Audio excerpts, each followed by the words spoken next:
And we are live. I am your host, Asar Imhotep, and this is Conversations with Asar Imhotep. I am host, as stated once again. I'm from the Mandela Institute for the Advancement of Science and Culture. Tonight we have a kind of a shift from the norm in terms of interviewing guests and having conversations about their work. Today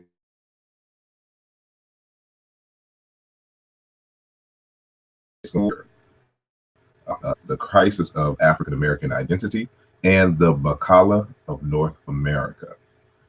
And we'll get into the details of what that means. Just a few notes before we get started. Again, this is going to be a full lecture. So those of you who have questions or whatnot, please make sure that you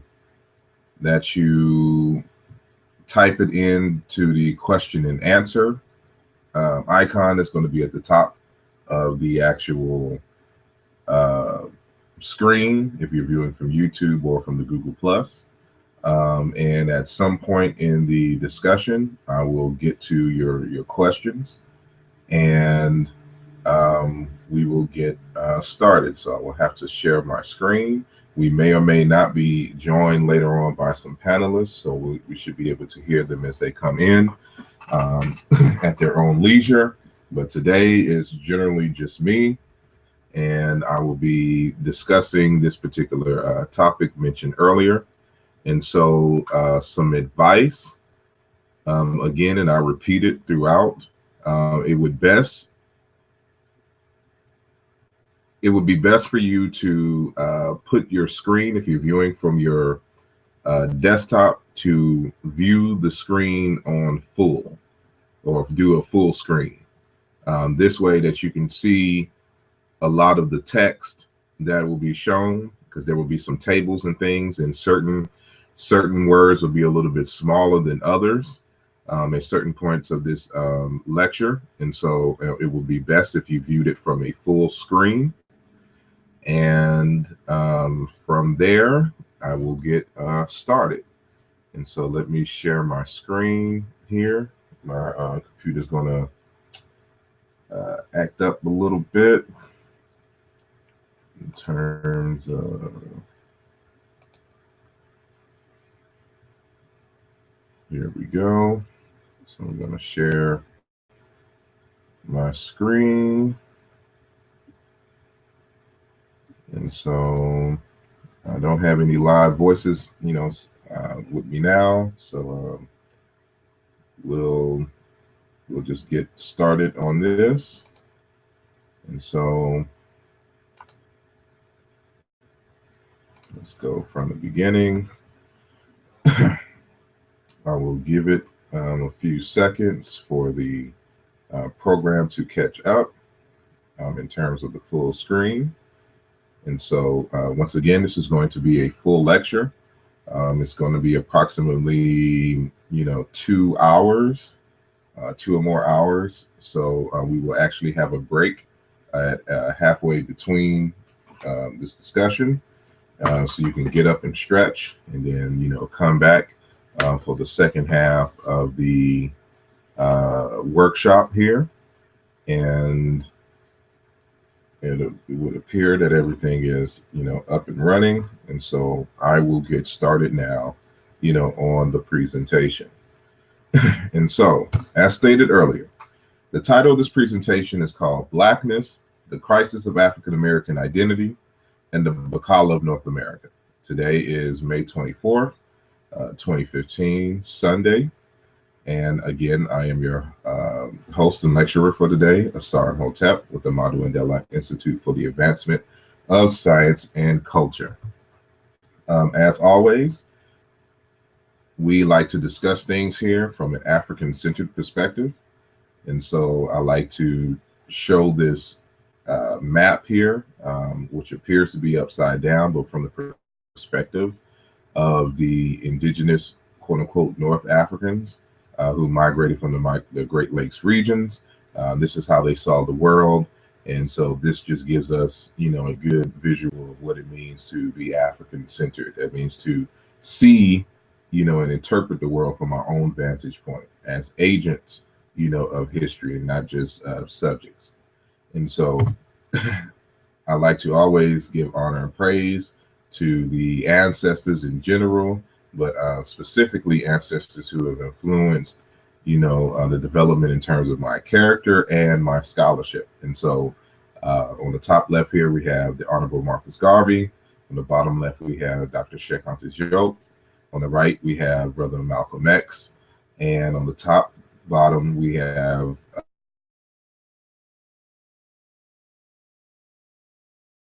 Brother Paul Tubman. And again, I like to send out digital libations in their honors and thank them for their sacrifice in enhancing the human experience, with more specifically African people and African Americans in particular. This lecture is also dedicated to the late Dr. Kimbwandinde Bonseki Fukiao out of the Congo, whose work has been instrumental even as it regards this topic. And we'll see how influential his work has been in helping me to suggest and discover a new name, for African American people. But I'd like to give honors and praise to our elder and ancestor, now who died in 2013 in December, Dr. Fukiao. And so now, just some quick announcements. For those who don't know, Brother Ankh Benu and I will be heading a tour, actually, in Egypt this year, starting on September the 3rd. And so we want to get this information out there for you, for those who may be interested in joining us for this tour, as we explore Egypt in its African context, connecting ancient Egypt with West, South, and Central Africa. And we'll be able to do this live on this tour. If you want more information, you're looking to join us, hit us up at area code 985-262-3684. That's 985-262-3684. Ask for Brother Ankh Benu. Or you can visit the henensu.com website. That's www.henensu.com. Also, shameless plug or unshameless plug here. My latest work is called Where is the Love? How Language Can Reorient Us Back to Love's Purpose. Came out Valentine's Day of this year. A lot of what we'll be talking about will come from this book today. And also, since we're talking about the BaKala, this is a book that was published in early of 2009. It was actually written in 2007. Did a little changing and then published it as a book in 2009. So a lot of what we'll be talking about here is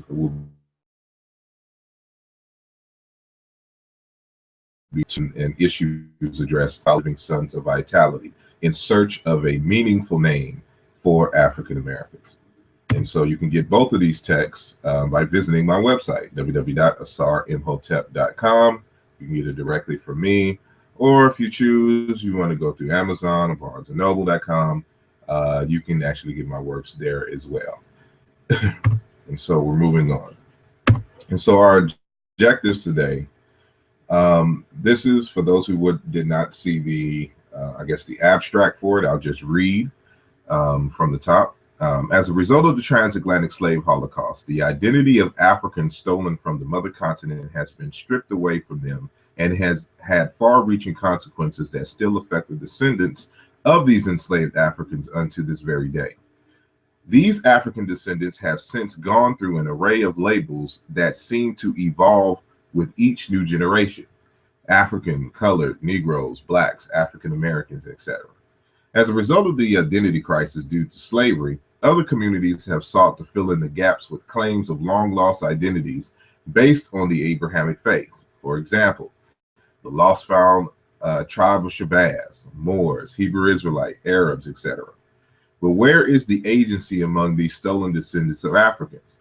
Are they capable of creating their own identity based on their own sense of self and place in the world? By what right do we have, or excuse me, do they have to name themselves? What should they name themselves and by what criteria? This presentation and discussion by Asar Imhotep examines the merits of the historical labels used to identify these descendants of enslaved Africans and suggests a new, more fitting label that speaks to their history, gifts, and collective vision. Asar will also present a comparative linguistic analysis that will demonstrate, one, how the word kala in the word BaKala and black are linguistically connected, and why the word black as a label actually is in alignment with traditional African views of the descendants of both the earth and the stars. Lastly, Asar will discuss this suggestion for, his suggestion for a new name for Africa and the merits for that suggestion. A discussion and question and answer will follow the presentation, as he will be joined by an esteemed panel of researchers. So that is our objective today. Specifically,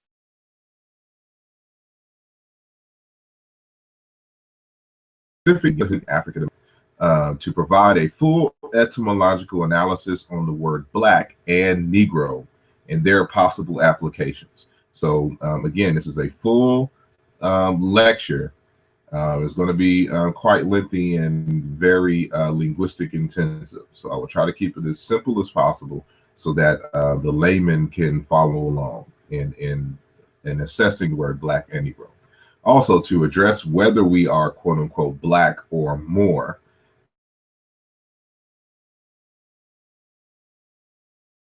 And to introduce a viable African-American cosmology that is in concert with our proposed label for African-Americans, therefore the BaKala. And so now we're going to get into the presentation. And so I just want to mention again that, you know, this is about 2 hours and some change in terms of the initial lecture. So it'll be beneficial for you to grab something to drink, grab some snacks, of course, have some pen, and also slides that will have more text than others. You may to you might want to put your screen, if you're viewing from a desktop, on full screen. And so viewing it on full screen will give you a better sense of what is being presented on the screen itself, because some of the text on some of the slides will be a little bit smaller than in other ones. So to begin, the fundamental issue that we're dealing with here is, of course, with identity and identity crisis. And so for those of us who are familiar with African American history, we know that we have gone through an array of labels. And for the most part, these labels have been given to us by outsiders. And they were not necessarily in alignment in the tradition by which African people named themselves and spoke to their own sense of reality and collective visions and their individual gifts. And so, you know, in 2007, I wrote an article and I suggested the name BaKala as a label, you know, for African Americans, as an active agency to name ourselves based on our own criteria for naming ourselves, studying African cultures and African histories, and trying to regain that sense of self and things of that nature. And so this is a name suggested for us African Americans as an ethnic name, no different from, you know, the Yoruba, the Zulu, the Wolof people, the Fulani, you know, Berber, you know, whatever the name is, you know, those are names that are associated with ethnic groups. And so with us being an ethnic group, I wanted to suggest a name for us as an ethnic group. So to define what an ethnic group is, taking this from the etymological dictionary. An ethnic group or ethnicity is a socially defined category of people who identify with each other based on common ancestral, social, cultural, or national experience. Membership of an ethnic group tends to be defined by a shared cultural heritage, ancestry, origin myth, history, homeland, language, and or dialect, ideology, symbolic systems such as religion, mythology, ritual, cuisine, dressing style, physical appearance, etc. And so I think with all of these criteria here, with the exception of an origin myth, which we will deal with later, all of these criteria would not apply to African Americans. What we lack is the label that is coming from our own genius to solidify, all of these characteristics, so to speak. And so, in a lot of these discussions on labeling and ethnicity or whatnot, you find individuals who would like to throw the word nation, out there and ask you, what's your nationality?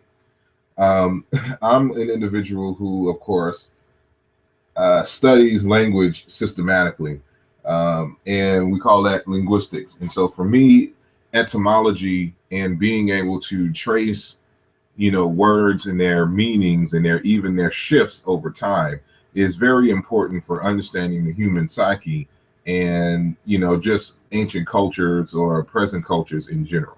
And so it's a part of, psychology. It's also a part of anthropology. Matter of fact, the particular field of linguistics that I engage in is called anthropological linguistics.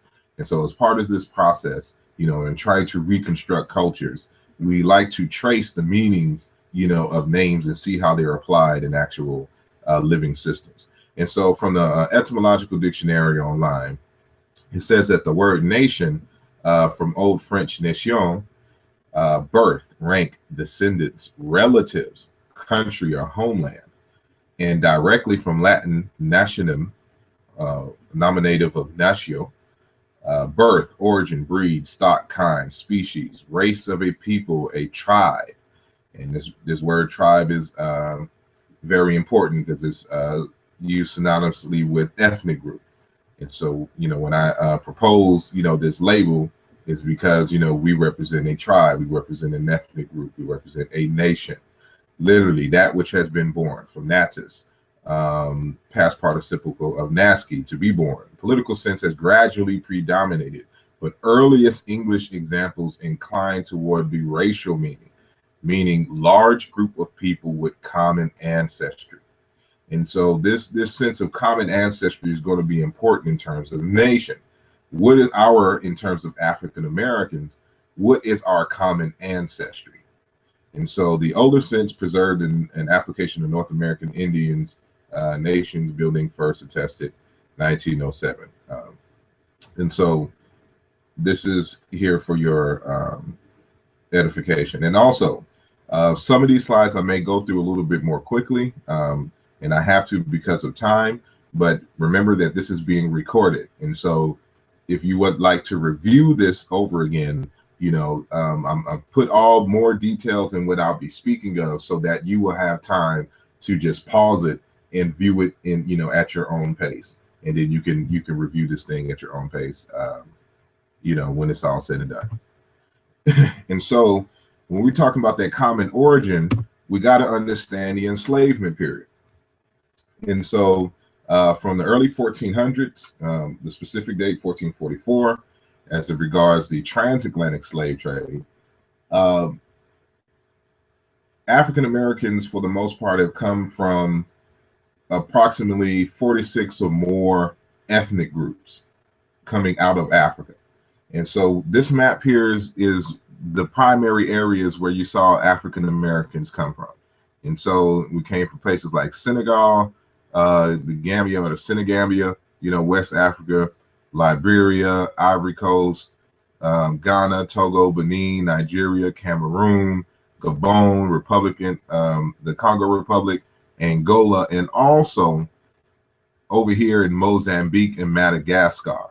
in Southeast Africa. These people are related to Zulus, Xhosa, other folks here in, Tanzania and things of this nature, closely related to the Karanga, or Kalanga, people in Zimbabwe, old Monomotapa Empire.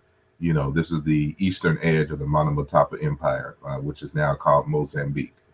And so this is very important to understand, because African Americans are a conglomerate of all of these different groups who lived and developed in these areas. And so my specific lineage, my maternal lineage, from doing a DNA test, my maternal side comes from Mozambique, the Southeast African, part of the transatlantic slave trade. And so we got to understand the diversity and why we got to connect, with our place of origin. And so in Africa, when we like to learn things and hold wisdom, we keep them in proverbs. And so it's very wise to study African proverbs. So a few of them I'll read. One says here, one tree does not make a forest. From the Akan, the Baidu people from Central Africa, when you quit your clan, those you go to will be suspicious. The head does not forget where it comes from. One who leaves his ancestry is never a hero. And you'll see that all these proverbs here kind of have the same theme in terms of loyalty. And so, as African people enslaved and brought here to the Americas, from the African perspective, to abandon one's ancestry, is sacrilege. And so, these are the people in which we come from. And so we always want to anchor ourselves, in our historical traditions. But at the same time, we don't want to necessarily try to reduplicate what is there, because each one of these countries and nations have developed on their own, in their own history, in their own unique way, for quite some time. And so with African Americans arriving from all of these different places, we cannot just use one culture and one label, from this area, from these areas, to identify with, because it would neglect, all of the other spaces in which, we derive, and those cultures which culminated, which helped to develop the African American, sense of self and cultural nuances and things of that nature. And so when it comes to the question of Moors, for instance, there's very many problems with trying to identify ourselves as Moors, and the same thing could apply to Hebrew Israelites or Tribe of Shabbaz. With the Tribe of Shabbaz, it's, we'll get to that later. But, here's some of the fundamental issues with identifying with the Moors. One, the Moors are essentially Berbers, and these are the people of North Africa. And these people were not involved in the transatlantic slave trade in terms of their people being stolen and brought here to the United States. And so with the Moors having their foundation with the Berber people, these are people who were, in the greater sense, unrelated to us. Also, the vast majority of African Americans, and again, I just said that, are not related to the Berbers. Berbers were not calling themselves Moors for the most part, and we'll get into that why. And but the Moors are essentially Muslims and associated with Islam. And so when you hear about this movement of Moors and things of this nature, it's always attached to Islam. And so it's more so a religious movement trying to guise itself as a political sovereignty movement. And so you would not hear, many Moors outside of, and not connected to Islam. Secondly, there's no Moorish language. There's no Moorish religion. There's no indigenous art of Moors. There is no, you can't go to any library and read any grammar book on Moorish language and culture. It is a label that was applied to a people, but they didn't go around, promoting this identity. There's no Moorish script. There's no, there's no Moorish anything. The word Moor doesn't have a meaning, to most folks outside of the Berber language. And we'll get into that a little later. This causes other problems, because no one can agree on what the word Moor means. You ask any Moor, what does Moor mean? And you would get 1,000 answers while only asking maybe 10 people. Because there is no, they have not done the work in trying to ascertain what the word Moor means.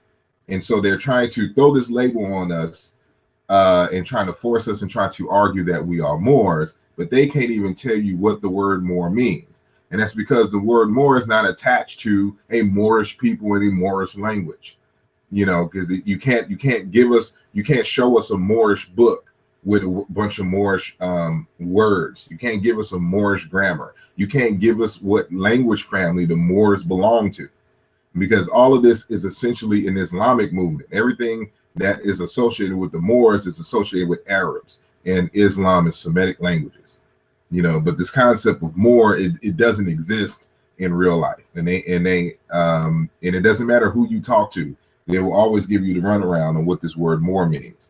And then what they also try to do is find any word in the universe that has the letter or the phoneme M and the phoneme R in it and claim that that's what Moor is and that's what the Moor means. And so that is methodologically flawed, coming from a linguistic perspective.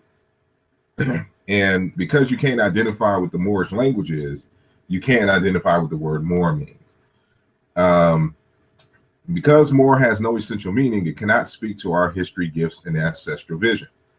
And so even if they do try to come up with a name, it doesn't even fit us, and it doesn't fit the tradition and how we named ourselves as African people. And I'll get into that with citations and proof on this matter. And so when we go to the etymological dictionary, it is very informative, and it reinforces what I just said, earlier.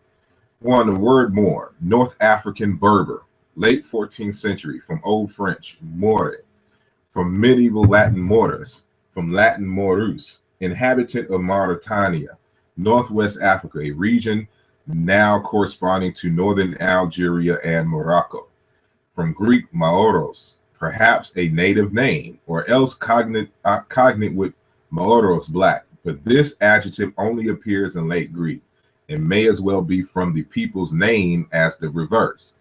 Being a dark people in relation to Europeans, their name in the Middle Ages was a synonym for Negro, used indiscriminately of Muslims, Persians, Arabs, etc., but especially those in India. And so this is very revealing. And, you got to pay attention to what is actually being said here. What they're arguing here is that, the word moros, meaning black, is not a Greek word per se. What they're arguing is more than likely it's the name of a people, like a tribe or something, that's associated with the Berbers, that because they were of darker hue, it became synonymous with black, which means it's a euphemism. It's not, the word itself doesn't mean black. So when people say that Moor means black, it doesn't mean black. It's a euphemism for people of darker hue. And so and later on, it became synonymous with Negro, or Negro, which is from the Romantic side of Indo-European, which actually means black. And we'll get into that later. And so, again, this has nothing to do with, the people, this big super empire of Moors. It was one little tribe of Africans that, was probably called Moor. And then, of course, when you add "os" in it, that's Greek for its masculine suffix. And then it was borrowed by other ones, other languages in the Romance languages. And so it took on a life of its own. But the Moors that, took over Spain and whatnot was a mixed multitude. Less than probably like 10% of these individuals are actually, black, quote unquote Africans. The rest were Berbers and primarily Arabs. And we can look at the actual, Moorish art, and they'll tell you this. And so we'll continue, saying from here. And so, again, when this concept of Moor comes into the forefront, we have to understand the actual people who became African Americans come from a limited number of ethnic groups in Africa, and none of them were Moors. None of them called themselves Moors. And so the most prominent enslaved Africans, were the Gabe of Togo, Ghana, Benin, the Akan of Ghana, the Mbundu of Angola, the Bakongo of Democratic Republic of Congo and Angola, the Igbo and the Yoruba of Nigeria, the Mande of Upper Guinea, the Wolof of Senegal, the Chamba of Cameroon, and the Makua of Mozambique. That's where my maternal lineage is from, Mozambique. And so these were the dominant, ethnic groups that were involved. Notice that none of them called themselves Moor. We'll get specific. Remember, I said it was over 46, of these ethnic groups that were taken, from these different coasts of Africa. And so we had the Wolof, Mandinka, the Seer, the Fulani, the Jola, Balanta, Fulopo, Mande, the Susu, Nalu, Bran, Kru, Pele, Balanta, Biafara, the Timne. And on the right-hand side, you can see where these people are coming from. Again, I'll be going through these fast. You can pause this when you review it. The Akan, Ewe, Yoruba, Dagomba, Bariba, Igbo, Efik, Kalabari, Ga, Fon, Gurma, Mahi, Hassa, Ija, Ijo, Igala, Etikira, Ibibio, Duala, Edo, Tekar, Bamun, Bamalike, Tike, Yaka, Chokwe, Lunda, Congo, Luba, the Baluba people, Luchazi, Mbundu, Ovi Mbundu, Makoa, that's in Madagascar, Makua, same people, Maravi, Karakare. These are the primary groups from which African people, were taken. And so notice that they didn't call themselves Tribe of Shabbaz. You don't see Shabbaz up here. You don't see Moor, and you don't see anybody calling themselves by any of the 12 tribes of Israel. It's not historically accurate for anybody to make these claims that, this is who we were, before enslavement. No, this is who we were before enslavement. And these people still exist today under these names that are related to their language and has a meaning in their languages. And so, again, the fundamental issue that we're dealing with here is agency, African agency, and our right to define ourselves the way that we see fit. And so for those who are unfamiliar with what the concept of agency is, in the social sciences, agency is the capacity of individuals to act independently and to make their own free choices. By contrast, structure is those factors of influence that determine or limit an agent and his or her decisions. The relative difference in influences from structure and agency is debated. It is unclear to what extent a person's actions are constrained by social systems. One's agency is one's independent capability or ability to act on one's will. This ability is affected by the cognitive belief structure which one has formed through one's experiences and the perceptions held by the society and the individual of the structures and circumstances of the environment one is in and the position they are born into. Disagreement on the extent of one's agency often causes conflict between parties, for example, parents and children. And so I bring up this concept of agency because at one time in history, the Yoruba weren't the Yoruba. At one time in history, the Wolof were not the Wolof. At one time in history, the Amazulu were not the Amazulu. Circumstances happened, and they were forced to formulate and amalgamate themselves into a cluster of individuals, and they labeled themselves, based upon that history and things of this nature. And so identities change. I can go back to the first, human being and argue that we were some group there. but that wouldn't necessarily speak to, you know, our immediate history and why we are the way we are to this day. And so even if we were to assume that we were Moors back in the day, doesn't mean that we are Moors now. Because, you know, to have an identity, to have a label, is to have a psychology, is to have a semantics, is to have a way of being.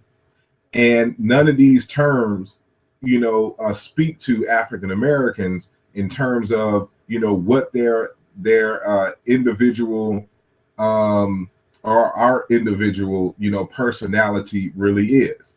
And so these individuals, for the most part, haven't even thought about these questions when it comes to identity and agency. And so they just can't get it in their head that, you know what, everybody doesn't want to be Muslims. And you shouldn't try to force everybody to be Muslims or identify with Muslim empires, Muslim languages, you know, and culture. And so, you know, as agents of our own destiny, you know, we choose to say otherwise. And so within that spirit, you know, it's because of this sense of agency, you know, the central tenet of, you know, an African-centered approach to life.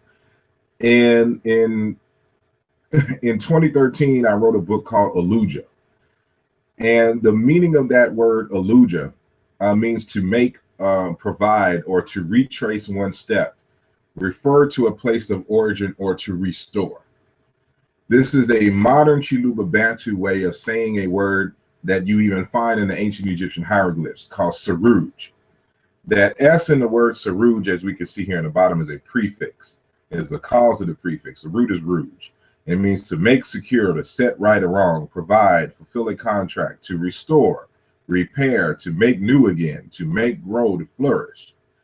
For us, you know, in this day and age, with everybody trying to tell us, you know, who we are or who we were back in the day, there are those of us who are saying, well, this is who we've developed into. And, you know, we need to have something that is based on our, you know, own agency and speaks to our personality. That conglomerate of those African traditions that culminated and synchronized themselves into the African American personality. And so we're all familiar with the term Sankofa, which means to go back and fetch it. I chose the term Aluja because I think it speaks more to actually what must be done. So it's not only a turning back and just taking something wholeheartedly and then bringing the future, but more so to trace one's steps, but also to restore, you know, that which had been damaged. And so this is what this talks about in terms of Saru, to make new again, to make grow and flourish, you know, to set right. And in order to do that, you know, we must be able to anchor ourselves in our tradition, but to improve that which, you know, has been, you know, broken in the past. And so those familiar with ancient Egyptian culture and concepts, you know about the phrase Saruj Ta, which means restoring the world. And all throughout ancient Egyptian history, they talk about restoring and rebuilding better than what their ancestors did. And so we're not, you know, the ancient Egyptians were about their ancestry, anchoring themselves in their past, but it was always in their consciousness to improve and to do better than what their ancestors did. And so, you know, for us in this day and age moving forward, you know, we're not just stuck on what our ancestors did or what our ancestors called themselves. You know, we have a new experience here, which causes us to have a new purpose and direction and a new vision of life and things of this nature, which we'll get into a little later. And so, again, you know, African proverbs are where you're going to find that wisdom. And so there's a Braivu proverb that states, having a family field doesn't prevent you from digging your own. And for those who really kind of understand what that means, is that just because you have an inheritance or whatnot doesn't stop you or prevent you from creating your own lane. And so just because we were Yoruba or Wolof or Makua or Baluba at some time in the past doesn't mean that we just need to, you know, just go back and just take that name and just bring it forward over here wholeheartedly. You know, we can separate and become a new people and still be Africans, you know, in within the same line and level as our brothers and sisters on the continent. And so, you know, the reason why we had this identity crisis is because of the second Baidu proverb, which states, if you keep longing for a better home, a wanderer's sleeping mat will always be your sole companion. And so we got to quit wandering, you know, around this this issue of identity crisis. And so it's time that we anchor ourselves and we just decide, you know, who we're going to be and why we're going to be what we're going to be. And so, as John W. Vandercook has said, a race is like a man. Until it uses its own talents, takes pride in its own history, and loves its own memories, it can never fulfill itself completely. We'll always have a sense of emptiness if we don't take charge of who we are, you know, from this day forward. And so, the late Dr. Asa Hilliard, you know, one of our great ancestors, in his article, Race, Identity, Hegemony, and Education, he stated the following. He said, these names, because we're talking about race and identity here, our original African names were based upon our natal and cultural bonds and thousands of years of heritage. The names were based upon our collective history and creativity. Worse, we had forgotten why we named ourselves and how we came to be given alien names in the first place. Given the sacred nature of names to African people, and given the association of a name with our identity as a family, this was a tragedy of enormous proportions. Our focus on names became a barren one, a focus without the benefit of awareness of our rich cultural traditions. Therefore, we were unprepared for the conversation about race, naming, and identity. We had come to a point where we, as a people, were named by others. Most of us had lost control of this, the most fundamental of the human processes, the self-determining process of naming ourselves, of telling, not asking, the world who we were. And I think this is, I cite this in the BaKala book, this is very critical to understanding what we're engaging in today. You know, one, he brings up this phrase called self-determining process. And so this is another way of talking about agency. We had agency. We named ourselves based upon, you know, our traditions, our language, and things of this nature. And so what I'm proposing here is in the tradition of African people who, you know, were agents of their reality, not just simply reacting, you know, and trying to be something that they're not. And so we get reaffirmation from our brother, also an ancestor, Jordan Ngomani, in his book, Conflict of Minds. He says to be human is to be able to say what and who you are, and to be able to say why you are here and where you are going. It is to be able to define yourself.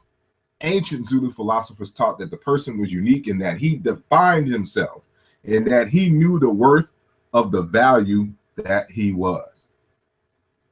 Again, the African way is agency, knowing, you know, what the definitions are in terms of being associated with you. We just didn't name ourselves arbitrarily. They had a purpose, and we'll get to that. And so, you know, getting back to the article by Dr. Asa Hilliard, he goes on to state in terms of, you know, what our names were actually associated with. He says, however, there simply was so very much to who we were than our pigment. And so this is speaking against, you know, the words Negro and the words Black as being an identity label, you know, because they only spoke to our skin color. And so, you know, I'll repeat again. However, there simply was so very much more to who we were than our pigment. So how had we come to become preoccupied with what rather than who we were? With our political and economic struggle rather than with our essence and our destiny. In other words, you know, this is what the Moors try to do. They try to make our identity associated with politics. But the Africans, we weren't concerned with our politics when it came to our label. Our labels were associated with our essence and our destiny. And we'll get into that throughout this discussion. How had we become individuals rather than family? How did we become a temporal rather than an eternal people? A local rather than a cosmic people. Africans had seen it this way. And it's on these premises, and we'll find support all throughout Africa for exactly what he's saying here. And so when I look at Moor, when I look at Shabbaz, when I look at Hebrew Israelite, when I look at Black and Negro, you know, as taught to us from the the European perspective, you know, these names do not speak to, these labels do not speak to who we are. It does not speak to our eternalness and our cosmos. It doesn't speak to us as a cosmic people. It doesn't speak to our essence or destiny. They're just random labels that mean nothing, you know, to us. And so, you know, this process and this suggestion of BaKala is to address these limitations. And so, you know, the Dagara people of Burkina Faso, through the medium of Dr. Malidoma Some in his work, The Healing Wisdom of Africa, informs us of just, you know, how African people, you know, when they're talking about that essence and thing, what they were talking about. And so the Dagara believe that everyone is born with a purpose, and that this purpose must be known in order to ensure an integrated way of living. People ignorant of their purpose are like ships adrift in a hostile sea. That's African Americans right now. They are circling around. As a result, tribal practices emphasize the discovery before birth of the business of the soul that has come to this world. A person's purpose is then embodied in their name. I have this underlined for a purpose, thus constituting an inseparable reminder of why the person walks with us here in this world. So again, this reinforcing what Dr. Asa Hilliard was saying. And so what he's you know, introducing to us here is that our names in Africa was associated with our destiny and our purpose. It spoke to our gifts and why we are here. And so when you look at all of these labels that, you know, others have tried to bestow upon us, they have no meaning. They don't tell us what we're supposed to be doing, why we're here, what innate gifts are we supposed to share with the world. And so again, the suggested name BaKala addresses this. The professor Kaikosa Kajangu, in his PhD dissertation called Beyond the Colonial Gaze, Reconstructing African Wisdom Traditions, he says this, you know, so Malidoma, his was more so on a personal level, and so now we're going to see the same idea, and he's out of Kenya, the same idea on a communal level. So the ancestral vision is a vivid expression that describes why a particular community of memory exists and what types of human beings it intends to deliver. It expresses the feelings that members of that community of memory hold for their community and its place in the world. Often this vision is the name that the community gives itself.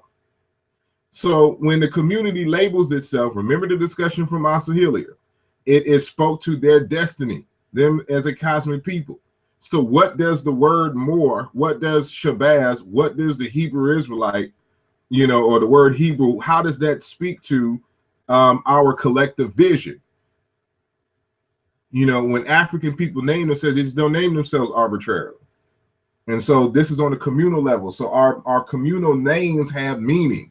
It has purpose. It describes the kind of human being that community intends to develop or deliver into the world. And so, you know, we're dealing with culture and stuff here. And so these are the things that you have to think about when we're talking about labeling and identity, which is usually absent from most discussions, you know, on labels and identity. And so the kind of framework that we're going to be dealing with here is what I call Bwalu Into, or ontology, which is actually the word intuology. and so as a framework for an African-American, you know, pedagogical framework for, you know, teaching all of our lessons, everything is going to be related to into. Into is being, existence, essence. You know, intuology, ontology. The word ontos, which means being, is a borrowing from African languages. That word survives in Negro Egyptian, especially in Bantu languages, as the word into. And so, Walaba into, the study or the science of into, of being. And all other forms of research fields fall under ontology. We all want to understand beingness and what affects beingness. And so whether we're talking about epistemology, cosmology, axiology, logic, teleology, and etc. And so we'll be dealing with, you know, parts of epistemology, but especially axiology, values, and cosmology, you know, and of course logic and things of that nature. But these two right here will be the crux of what we'll be dealing with in this discussion. And so now, when it came to a criteria for naming us, I came up with the following criteria. Well, I guess that'll be the next slide. But here's the reason why. And so when people, you know, ask us, you know, why don't we just call ourselves these names? You know, black, it just simply describes our skin. It doesn't tell us who we are and what our essence is and things of that nature. But the word black doesn't have to be. And we'll see why, because the word black and the word kala come from the same exact root. They're the same exact word. But it's just in how, you know, you interpret it in terms of the culture. And so we'll get into that later. Negro, when they used black and Negro, they were just describing our skin color, and it was nothing else. Moor has no meaning. And it's primarily Berber speakers, North African Berbers. Tribe of Shabbaz, we're not from Asia. And so if anybody knows about the Tribe of Shabbaz, Shabbaz is supposed to be this mythological ancestor who originated in Asia and gave birth to all human beings, or designed all human beings. The etymology is uncertain. There's a debate on what the actual word means. And so we don't need to be in any more debates on what a word means. We need to know what a word means and see if it applies to us, and then we can move forward. Israelites, we're not related to Israelites, regardless of what Israelites say. African, again, related to Berbers. The word African itself is comes from a Berber word or a Berber labor meaning avriga. Avriga. And it's from Avriga, which is a merchant class in Tunisia, that the word Africa, you know, saying came about. And the word Avriga, it actually may be related to the word Hebrew in Fulani and things of that nature. But that's another discussion. But that's what the word, you know, African comes from. But it's primarily dealing with Berber speaking people in Tunisia, who were resisting the Romans in North Africa. And so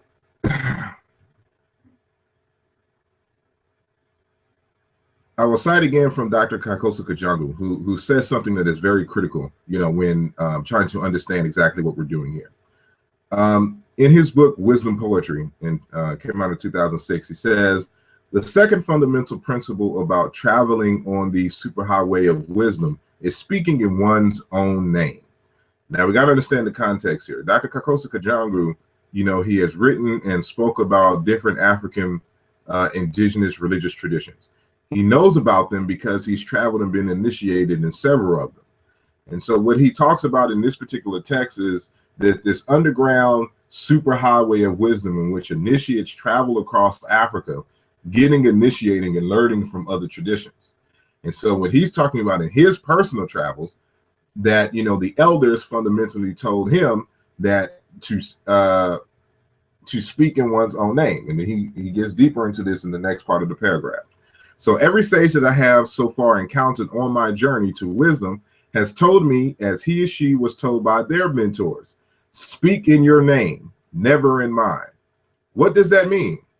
What does this mean?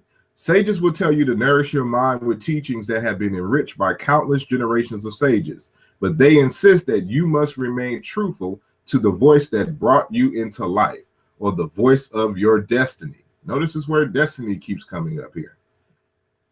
And so this is very critical when we're trying to understand African agency and what African people are doing. African people don't hawk on, you know, being the super ancients.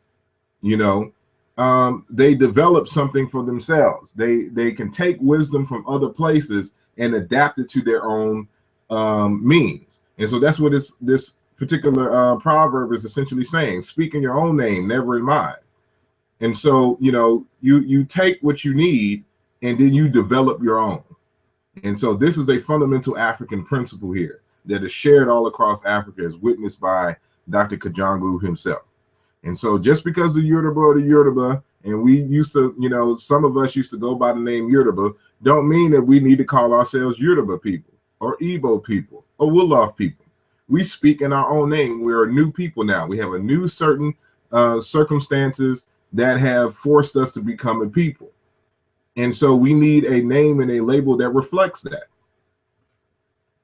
And so we can develop and take our own stake in the world and not be the stepchild and lost, you know, children looking for our parents, you know, forever, you know, be eternal nomads.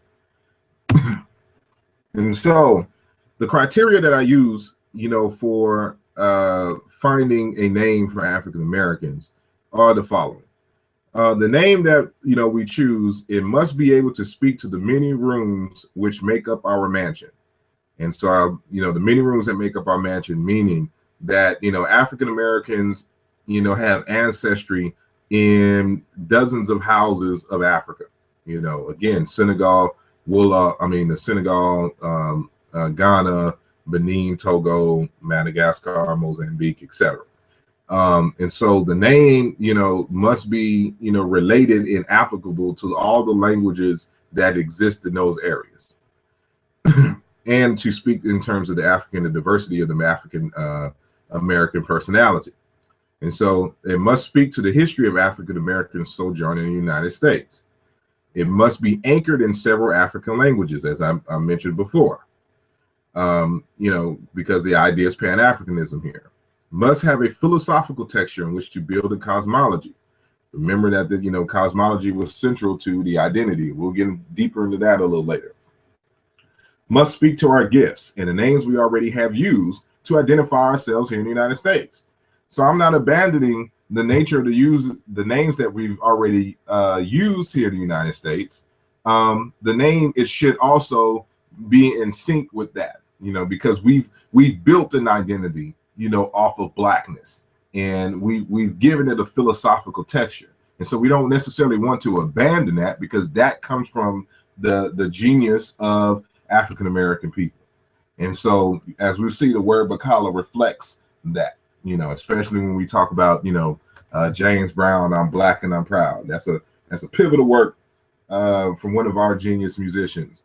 And, you know, I'm not abandoning that song for nobody. Also, lastly, it must speak to our collective purpose or mission that can arguably be established by examining the historical usage of our most precious gifts to humanity. And I get into, you know, that deeper into the BaKala book. And so when it came time to finding a name that fits our personality, we must first audit and do an inventory on what is the character of African American people. Now, I don't have time to go into detail of all of these things. And so, again, they're in the book. And, you know, these actually come from Dr. Wade Nobles when he was describing the African American personality. And so I just took what he did, what he already came up with in his studies as a psychologist, and I went and linguistically found the term that fits every single one of these precepts and cultural themes that were mentioned in the article by Dr. Wade Nobles. And so again, to find out, you know, what we're talking about here, you would have to read the BaKala book. But in terms of, you know, the African American cultural precepts, Dr. Wade Nobles came up with 8. And he says that, you know, in terms of our personality that's related to us, we're talking about consubstantiation, interdependence, egalitarianism, collectivism, transformation, cooperation, humanness, and synergism. He also, you know, discussed, you know, these reoccurring themes that come up when we're talking about the African American personality in our history and psyche and things of this nature. And one is spirituality, resilience, humanism, communalism, orality and verbal expressiveness, personal style and uniqueness, realness, emotional vitality, and musicality and rhythm. Again, that's a lecture in of itself, so I won't have time to go through it, but just wanted to give you the name and tell you that, again, it's in the book, that you can get the details of what all that means and how that fits, the African American personality to a T.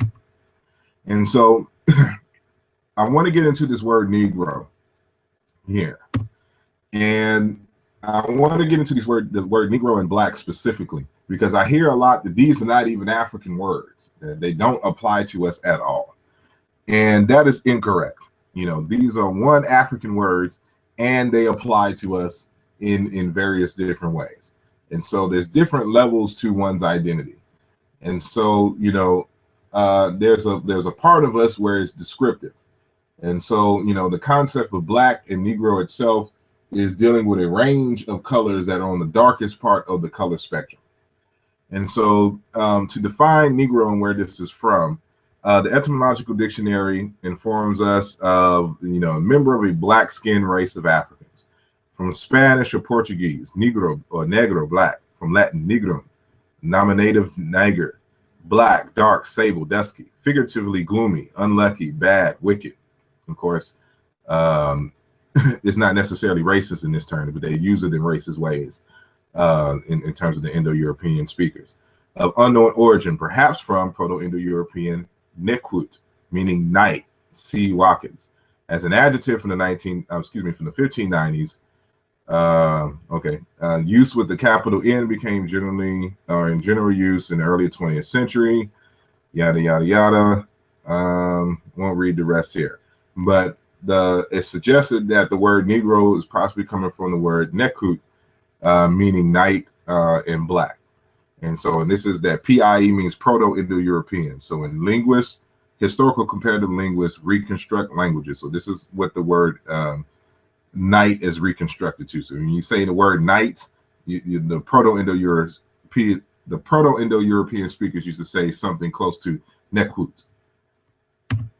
And so understanding this word night, Old English, nit, West Saxon, nahit, night, darkness.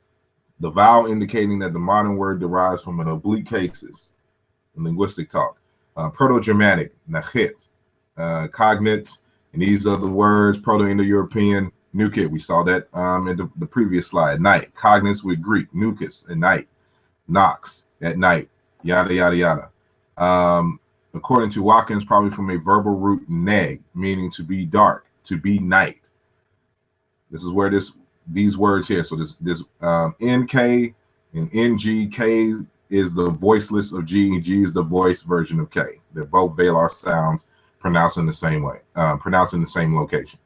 And so neg, nekwut, negro, negro, they all had the same root, NEG or NG as far as the consonant, or NK.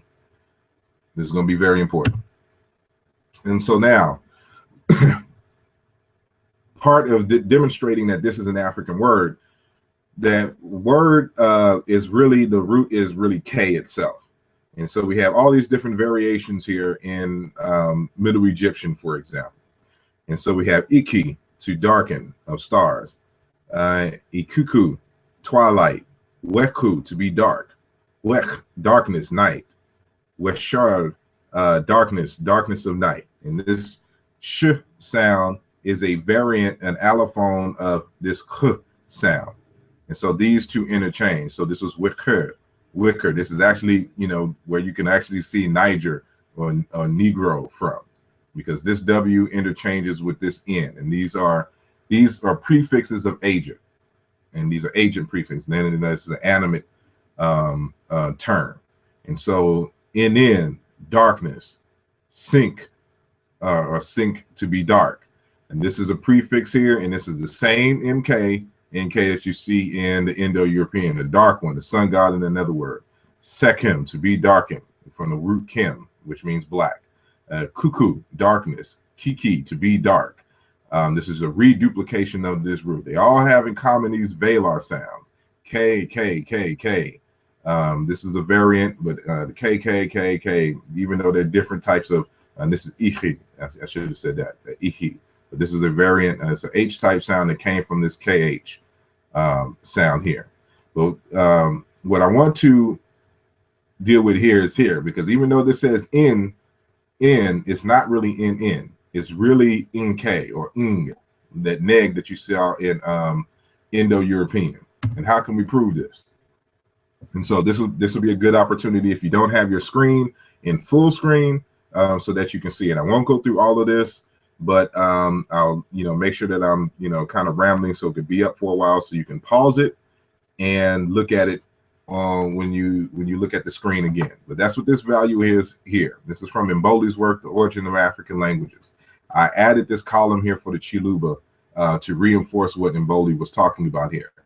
But you notice when there's this double N here in Middle Egyptian, it corresponds to NG in these other, or G in these other African languages. So Sango, Zande, Somali, Chiluba. NN, NG, NG, G, NK. This word here is sin for copy. NG, NG, SUG, NK, here in Chiluba. Hin, phallus, hinge, zonga, zinga, zaga. In Egyptian, to be, wing, to be, inga, also, inga, to be. In Chiluba is buikwadi, essence, to be. Everywhere you see this NN, it corresponds to NG. So this is an NG. This is the way that the Egyptians wrote the NG value in the latter position. They just wrote two N's because they didn't have a separate sound for or a separate grapheme for NG.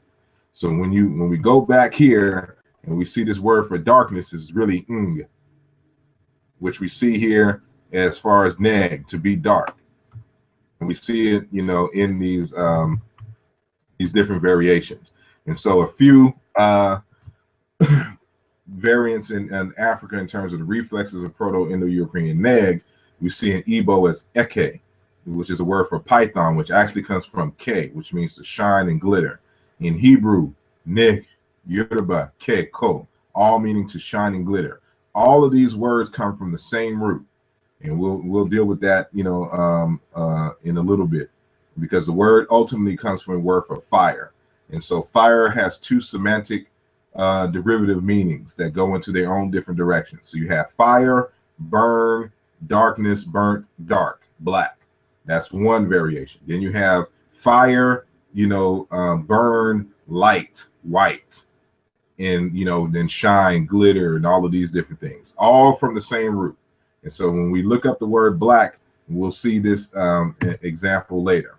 And so I wanted to deal with this word dark here, and says with little or no light, absence of light, and also of a color object not reflecting much light, approaching black in shade, dark green.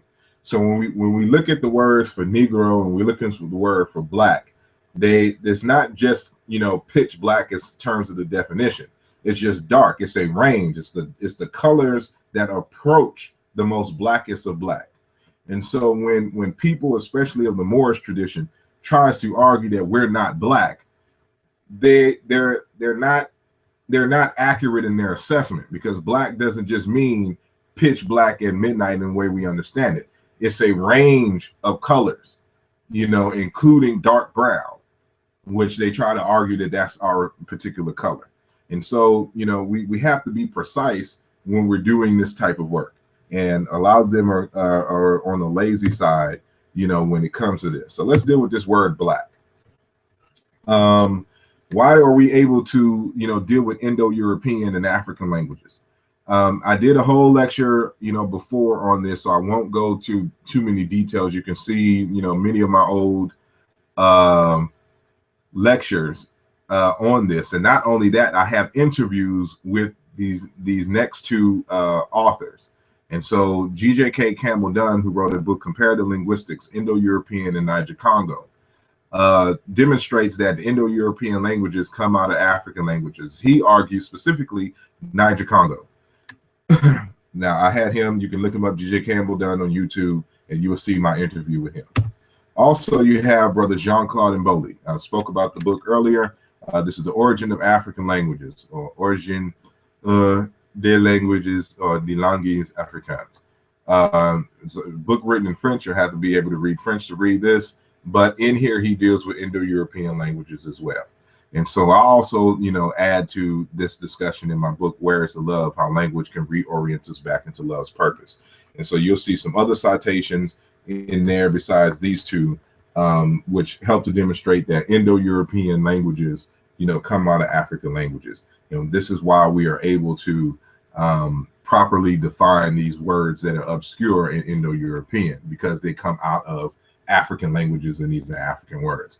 So when somebody talks about black is not African, that, it's an African word, and we'll deal with that in a second.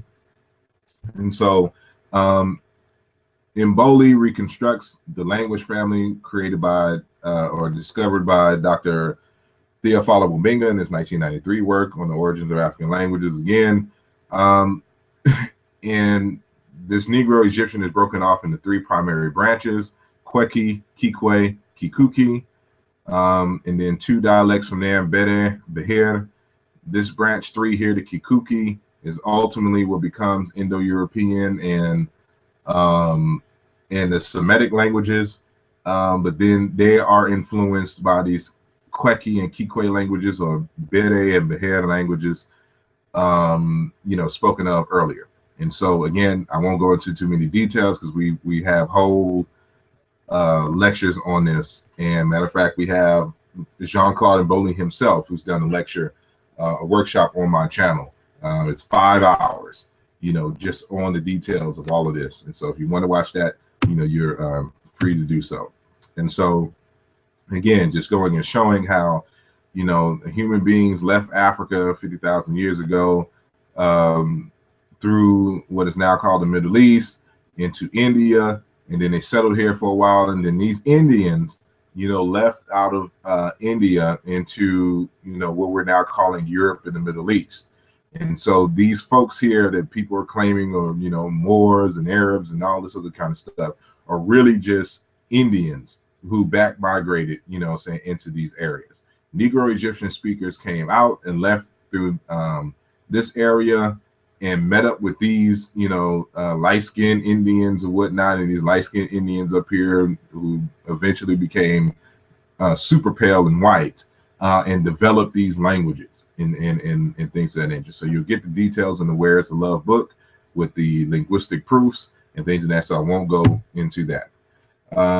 Moving forward, for those of you who read the Meta-Nature script, you'll see that this is often rendered as an A, but it's not an A sound. I reconstruct this to chi, and then this is reconstructed by Mboli as a nasalized vular trill. So whenever you see this sign here or this glyph, understand that this is going to be a chi or a K type sound, and it's from this chi that we get the D variants, the G variants, the I variants, and H variants, saying of this in Egyptian. Won't have time to go through that, at this point. Again, you can read my Where's the Love book. All the details and proofs are in there. Here's some proof and examples for those who understand the historical comparative method. To where you see this sign here in Egyptian or Chicam, you see a K or an NG or NK sound, here. And so you can pause this when you're reviewing the video, and you could just go by it at your own pace.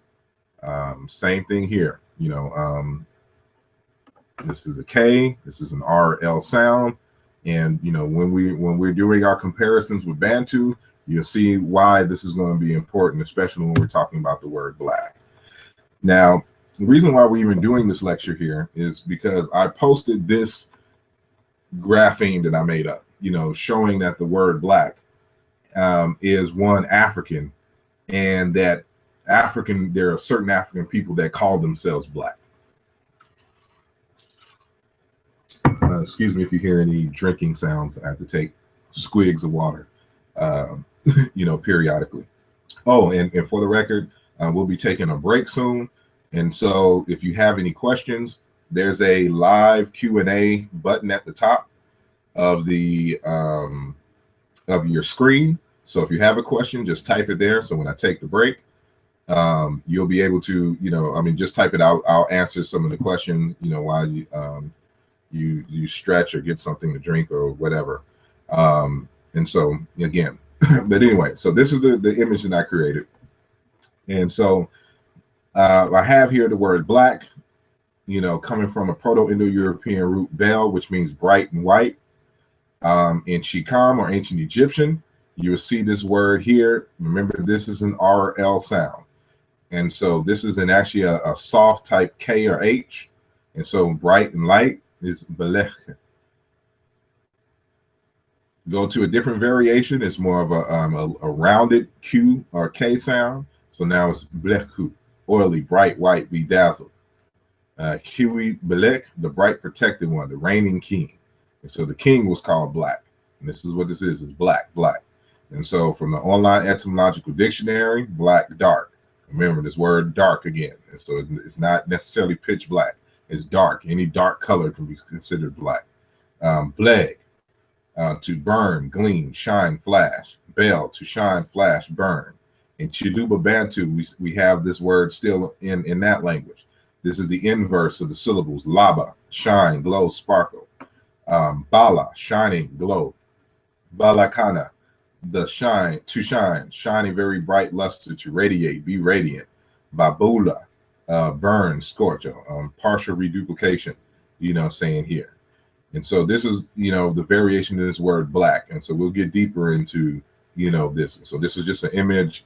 It's probably passing around on YouTube, and not necessarily YouTube, Facebook and Twitter and things of that nature. I don't have an Instagram account, so I don't know if anybody shared it on there. But so we'll get deep into that. And so here's a slide that I think that it would be best if you opened, made sure that you are on full screen, so you can see, because the font is a little bit smaller. But here is the linguistic proof. So in linguistics, when we're arguing that something is a cognate must stand on two legs. That means that it must have the same shape and form as it regards to terms. And so in terms of the shape and form, but also have the same or similar meaning. And so these two things must exist simultaneously in order to argue for a cognate. But it can't just be, that something has the same shape and it has the same or similar meaning, because you have what was called a chance correspondence. That means it could just be a lookalike and not necessarily be a genuine cognate. So in linguistics and historical comparative linguistics and anthropological linguistics, what we have to do is demonstrate a series or a pattern of regular sound correspondences, sound and meaning correspondences between terms. This lets us know that if a word is inherited or not, or if it is a borrowing or a chance lookalike, because we have to establish sound laws between two related languages. And so in this Egyptian and Proto-Indo-European, we notice here, this is the word that was from the previous, this word here, bel, bright white, which is a root to the word black. This is this word here, and you can find this for those who actually have my book, Where is the Love? You will see this on page 39 and 40, this chart here. And so everywhere we see this aspirated B here, it corresponds to B in Middle Egyptian.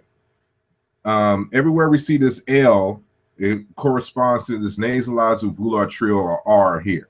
And so this H and this K here are suffixes, and we'll see that they're also suffixes in Indo-European. And so bright white, oily, bright white, bedazzled of sight, bright white, same thing here. Bala, log beam, Bali, wooden pegs, bird, wooden beam or wood beam. You have the hieroglyphs here to, to show what it looks like in the actual ancient Egyptian scripts. We can do this all day. Leb, to pour wet.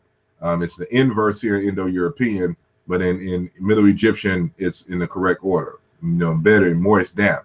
Better, to pour forth. Same word. Gwelbla, uterus, womb. Kaleb, intestine, gut, interior, middle. And so the uterus, the womb, and the intestine, gut, interior, middle, they're all the same semantic field. And so our ancestors did not distinguish between these entities. They were all the same word. Bear, carry, this BH now turns into an F, and then of course R and L's R and L here. But this is a labial velar. This is one sound, the or bird arm, which is to carry, where we get the word carry from. So verbs come from the concrete nouns. Bell, to flower, to blossom. Now the BH turns into P. But again, L still corresponds with R, you know, saying an L here in Middle Egyptian. Same thing here, phallus, same inverse here, same thing here, BP, L, you know, nasalized with volar trill, same thing. It doesn't matter. We've established on the right-hand side, you know, what the sound correspondences are. And so in Indo-European, where there's a BH or aspirated B, corresponds to B or F or P. Where you see an L or R sound, it corresponds to Middle Egyptian R, you know, here, or this nasalized R, you know, here, which can turn into an N or L, or, you know, and things of that nature. And so again, this is in my book, Where Is the Love, starting on page 39 and 40. You can see this for yourself. And so you see some other, you know, variants of this, you know, word here is, you know, BaKala, morning sun, Belek, be bright, shine, because this Q, you know, saying here is a K. The inverse here is BaKala, to give light, Bek, without the, you know, saying the L suffix here, to give light, Belek, a town, Melek, the B is turned into an M sound, it's nasalized, the B has been nasalized, so to burn, to smelt. All the same word here, just different suffixes, different variations, different dialectical variations of the same word. And you know, we can see here mukel, to burn, to blaze. It's just a different variation, you know, saying of this word here. And so we can see that the inverse, these have inverses. So metathesis happens a lot with liquid sounds. And so we've established that the word black, you know, has its cognizance in Middle Egyptian, you know, in ancient Egyptian languages. And so when we're looking at this word here, this is interesting, because the word there's a different word for Egypt. Egypt has many different labels for the country, and it was called black. This is what you're seeing right here in reference into the dazzling eye. And there's several different places that this is in association with the sun. And so it's the place of the sun. In terms of the dazzling eye, these are the sources where you can find it, you know, from the Walter Bush Dictionary. But here it is, black. And so when people try to talk about that there was no black land, that there was no black people, that's a lie. Here we have the records here. This is what they called it. This is how they spelled it in their own language. This is why it's important to attach labels with languages and scripts and culture. This is what it looks like in their language. And so, you know, we have variants of this word here, clear in character, you know, Sabelek, the heavy eye, the heavenly eye. The heavenly eye is the sun. And so this word doesn't mean eye. It means it's a brightness, it's to shine in things, and it's in reference to the sun. The heavenly eye is the sun. This is the place of the sun. And there's even cities like Hemenu, or which is the place of the sun people, is a city. And there's also a reference to humankind in ancient Egypt. There's also the town of On, or In, you know, which the Greeks called Heliopolis. You know, we know Helios means sun. This is the place of the sun. All coming from these words, and this is a variant of here. This word black, or bleket. This is a suffix here because this word means to shine. And this suffix T nominalizes it, which means it turns a verb into a noun. So it's a grammatical feature here. So bleket, you know, the dazzling eye, reference to Egypt. And so this is what they call their land, black.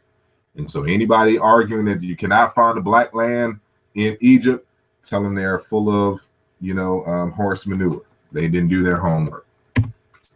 And so when you saw, and for the record, these glyphs are from right to left. You read them from right to left. You know, the concept of brightness also extends to oil and clarity and things of that nature. And so this glyph here, you know, in some of you'll see it in some of them, but you won't see them in all of the dictionaries in terms of having this sound value, BRK. And we'll be able to prove that it has this sound value, you know, saying a little later. And this is not a determinative. This is part of the word itself. And so we know this is a BR glyph here. This is actually BRK, and this K here in tit, you know, oil of a moringa tree. And so it's referencing the oil of this tree, you know, berek. But it's also coming from a word meaning to shine and things of that nature.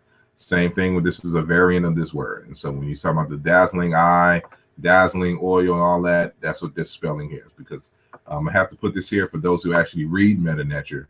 You'll notice that it's missing this glyph here. But in the dictionary, you'll see BRK. But it's missing this glyph here, which is the, we transliterate as capital A. But I'm just letting you know that it is actually in here because it's this glyph here, which reinforces that it's to be interpreted as BRK black, which you see in these glyphs here. And so there's a semantics going on here. And it's the idea of fire, burn, light, white, oil, clear. In Yoruba, we have the following. Upon be epore, and I'm not saying the tones correctly, so I know Yoruba speakers will think I'm killing it. But, you know, akpo be epore, one who is light complexion with color matching that of a palm oil. And so the same word, because this is what this word here, po, is a reduced variant of this word meaning light or whatnot, but it's poem. This root here is in Indo-European is BL or BHL. In Yoruba is PN. The L turned into N. The B was devoiced, the BBH. So when we showed those correspondences, you notice that BH in Indo-European matched with Yoruba P as well. And so we see that in nominal terms here in Yoruba. So this pon, a pon is the word for bright, you know, oil, light complected, and all this. So it's, you got to understand that, you know, the word black, the root for the word black is also referring to light-skinned people, just like how we do here in the Americas. So when we see people like, you know, Elijah Muhammad or Halle Berry or who are some, you know, some light-skinned folks, some how can I, you know, even, you know, Minister Farrakhan, you know, or the sisters from Sister, the twins, you know, they are still black people. We would still use the root for the word black in African languages to describe them, because the word black splits off into two different variations, all the same word. And so, you know, you also have yeah. So I added this word here, this variant amororo, or amororo, meaning clean, clear, like ointment. Because again, the concept of whiteness and lightness also applies to oil. And oil may be, you know, saying a light olive, brightish color. That doesn't necessarily mean it has to be exactly clear. But we can see that this word black applies to a range. And African people actually, you know, associate this word, this root for black, which is pon or po, in a different dialectical variation with the actual skin tone of people. And so this is going to be important because we see another variation. Remember, this is B, and that L or R turn into N. Then we see another variation of this word in Egyptian language. It's called webin or wabun. But this is actually we're going to prove that this is actually an NG sound. And we'll do that later. But understand this: to shine, to rise, spring, the east, wabinu, wabini, shining one, wabinu, rays of the sun.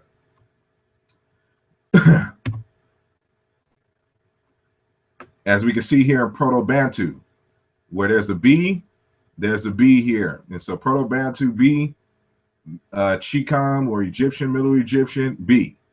Correspondence is here. Where you see this N is actually NG. And so W also corresponds to O in Bantu. And so we'll deal with that, you know, a little later. But see, Bing, glitter, be red. So even red has that root. Splendor, shine, binge, to shine, to rise of the sun. Bing, dislike, refuse, pride, arrogance, bingo. Bin is a negative particle. This word here became grammaticalized in Egyptian. And for the record, Proto-Bantu was older than Egyptian. And so from this root, dislike, refuse, pride, arrogance, now it becomes grammaticalized and becomes a negative particle with the same function. A negative particle means no, dislike, you refuse. It means nah. Bing, cut, slice, binga, minga. Again, B and M's interchange. Cut, slice, wound, sharp edge. Wabinu. Here's the gliss, wound, injury, in terms of the reflex. Because this is regular, we can use Bantu again to help us determine. So this is a variation of that BL where we get the word black. I'm showing you that the word black is all over Africa in many different dialectical variations. So remember that the NG and N correspond in B and also M. And so I also showed that this L also corresponds with NG as well. And so in here, magic and Shango, force, Nangu, Mangu. Remember, B's and M interchange. And Muinganga, medicine doctor who uses magic in Chiluba. Here we're using the second, nasalized uvular trill R. It disappears here in Coptic, but in Zande it exists Gangara. Gangara, intervocally, it keeps its, traditional NG value. This nasalized R comes from a K value or NG value. Same thing here. We say sema, but it's not sema, it's semir. But it's ingi, hair. Mangi, hair. This is a prefix here, S. And suki, tresses of hair. K, velar sounds. And so this is why we do historical comparative linguistics. It helps to prove, what it is that we're doing and the kinds of arguments that we're making. And so here's another variation I show us in the K sound. You can pause this and review it yourself. These are all, this is how we do historical comparative linguistics. So anybody trying to make an argument, they would have to produce something just like this. And so these are all regular and these are solid. And so with that said, because the nasalized uvular trill, this right here is, can also be an N, we would expect it to find a G sound or a K sound, in that secondary position in Egyptian, because it has many different dialects, and that's exactly what we find. So WBG, so you had BN, and so to shine, to illuminate. This is a different variation of Wibben that we saw earlier. The actual L sound comes from D, and so it's BD, to illuminate, to shine. It's all the same word. Now, these are the voiced variants of this version. And so remember that the B corresponds to P, and this is a K sound, a K sound, which corresponds with the voiceless variant of the velar G. And so piki, to shine. It's the same word, different variations of the same word. And so one of the things that, we got to understand is that, as I spoke of earlier, the word for fire has a wide range of meanings. And so from it, comes words in African languages for sun, day, to burn, boil, bake, light, look, collect, eye, face, aim, hunt, white light, lightning, thunderbolt, dawn, morning, tomorrow, heat, dry season, year, time, cold, ash, black, dark, night, yesterday, coat, smoke. All of these different meanings come from this essential, root meaning in African languages and world languages, which we can see at a later time. And so this you have to keep in mind. And so here's, saying the proof of these different variations. I won't necessarily go through them, but from a reconstructed form, kifuki, we get, variations like prasi, bake, boil. From kifuki, again, we get another variations like sun, hour, heru, huru. So this heru, huru is the same root of the word black. Same from Ra, same for, the moon, all come from the same linguistic root. And so we won't have time, even the word Kim in Kemet, which people try to make it seem as if this is the word black in Kim, but that's a different argument here. But, the word Kim in Egyptian, meaning black and pile of burning wood, comes from this exact root. So you're saying the word black in many different variations. And so from, ki and kifuki, kikehu, firewood. K, the word for drying wood, and hu, to breathe. You know, from flame to wood for the fire through the burning pile of wood in black. And so the easiest way to get and keep the fire in those early times is to blow on dry wood while rubbing.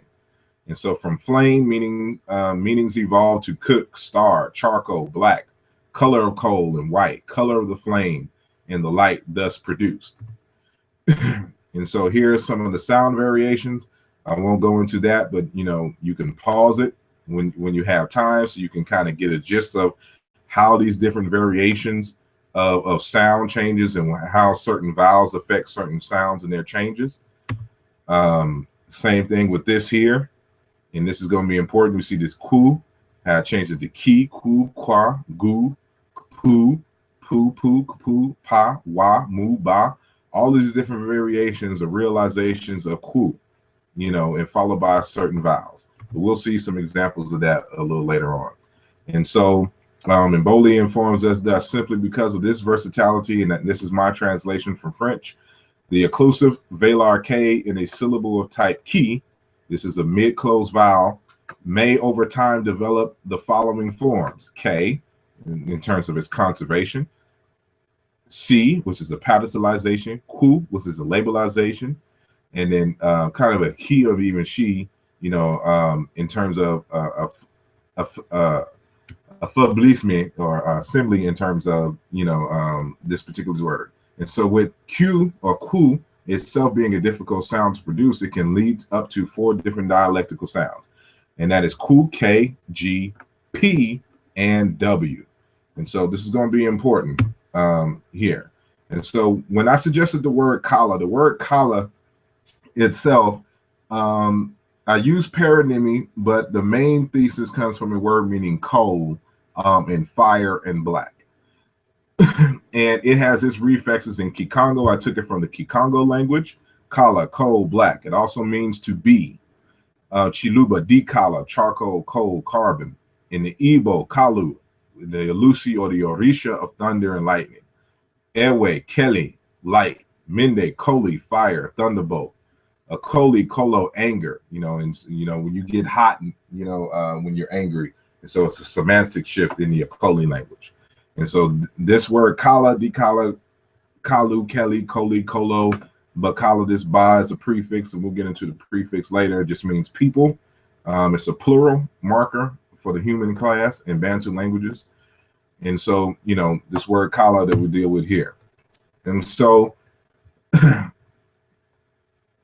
this chart I created here to show you how the word kala, meaning black, and coming from burn and charcoal and all that, comes to mean so many different languages, and how we actually get the word black out of the word kala. And so we can see in these surviving languages, you know, how this played out. And so this K in the initial position becomes rounded. And so we see it's the survive still in the Songha language. It's kwale, to be white. And so kala, kwale. This W then, this K now becomes a simultaneous labial. Well, this is a labial velar itself, but this is a simultaneous articulation of K and P. And so in the Jalgu language, also in West Africa, they say kpale, to be white. So kwale, kpale. This is one sound. So the KP sound, and then it terminates in the L consonant. In the Yoruba language, they say akpala, lakpala pa. It's a partial reduplication here. Ringworm, which means it's a white blot on the skin, you know, like leprosy. And so not an actual worm. If you ever seen ringworms, you know that they're white on the skin. And so in different variation, the K is dropped, and they just say apala, same thing. And so in one dialect, they say akpala, in another dialect they'll say apala. And so this L turns into N. And remember what I said, given the example in Yoruba, it's pon. And so kala, pon. In Gas language, kapale or kaple, light complexion person. Same root from black, a light complexion person. And so you see now that the KP, KW sound is now has an intervocalic, it has a intervening vowel. We call these epenthetic vowels. An epenthetic vowel, that means that, you know, you insert a vowel in between historically a consonant, between two consonants that were historically one consonant. And so this is one consonant, even though we write it in English with, you know, two sounds, but now a vowel has been placed into it. So they don't say pale, they say kapale. So there's kind of metathesis here on the A sound. And then, you know, so in our herbo, so now the K is, excuse me, let me go to fawn, is now a G sound. And so it's the voodoo, which is the spirit of lightning and thunder. So blah. So this is still simultaneous pronunciation, GB, blah. In the herbo language, brara, thunder, which is really more lightning and thunder. And so we go back into the Middle Egyptian. So, you know, this G is dropped just like how this K is dropped in the Yoruba. So they say Apala. In Egyptian, the K, KW, KP, GB, the G is dropped, and now we're left with BL or BR in Middle Egyptian. And so we have BR, bright light, BR, oily, bright, white, bedazzled, BR again, to sparkle, to glisten, with all these different suffixes. These are all suffixes on this root. We mentioned the Chiluba, you know, variations before. So, you know, the same thing happened with them. Bala, BaKala, Laba, all coming from a GB sound. And so Proto-Indo-European, bright, white, shine, flash, burn, bell, you know, which originally came from a labial velar sound that started with K, kala. And so in Hebrew, you know, the epenthetic vowels, you know, intervene. So now the B sound is turned into M, and the L, you notice that the L's and R's stay consistent. But, you know, the G, K in Arabic, Igbo, Kamalu, Arabic, Kamal, Hebrew, Gamal, or Gamel, you know, and recompense in terms of ripen, fruit, be perfect, lightning, and things of this nature, all come from the same root. And so this is how the word kala becomes the word black, through a series of sound mutations. So I wanted to show you in sequence, you know, how this actually happens and how in these different languages it has survived even to this day. And so we mentioned earlier that the B sound can also turn into M.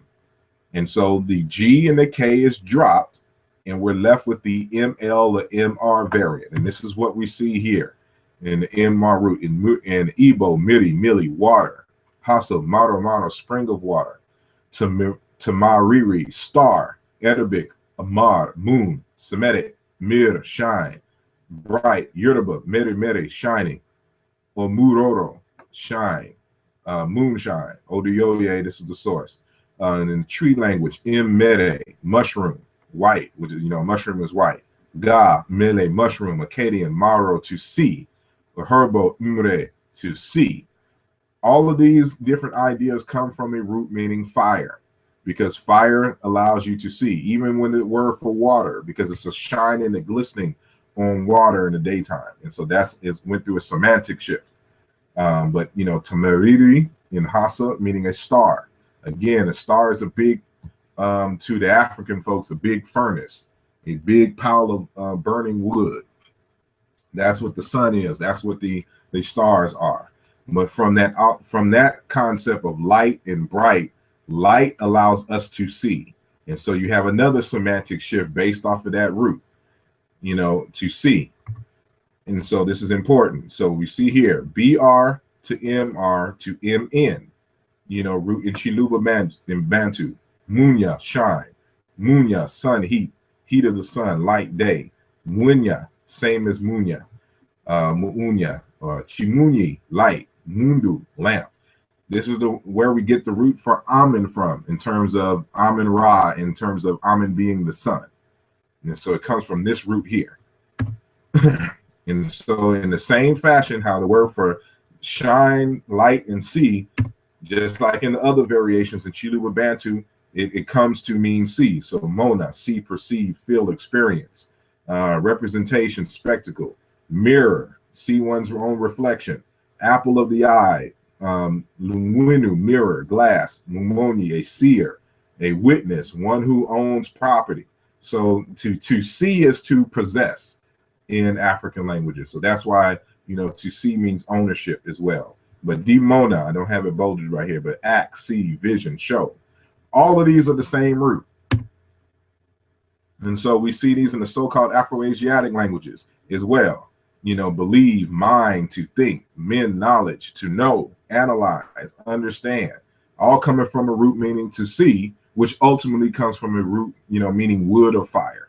And so you can see this when I say TOB, database, that means the Tower of Babel database. So you can go to Google, type in Tower of Babel database, and you'll be able to type into the database certain search criteria, and you can type in this and this will come up.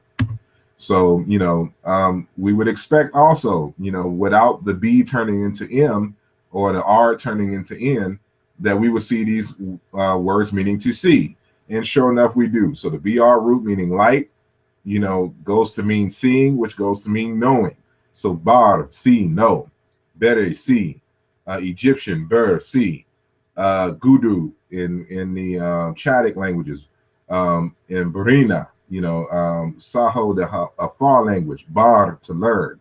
Lower East Cushitic, bar, learn. Somali, baro. The Hollow, Sanye, bar, no. All of these coming from the same root in terms of black. And there's a whole point of me doing this, because when it comes to black, we just don't use black in terms of referencing our skin color. We use black, for a variety of different things, which we have also adopted here in the United States unknowingly. And so we're going to continue. And so that same BR root is in the root Siba, which means star and also intelligent. And so so-called Siba or Siber is wise, intelligent, judicious, teaching, school, guidance.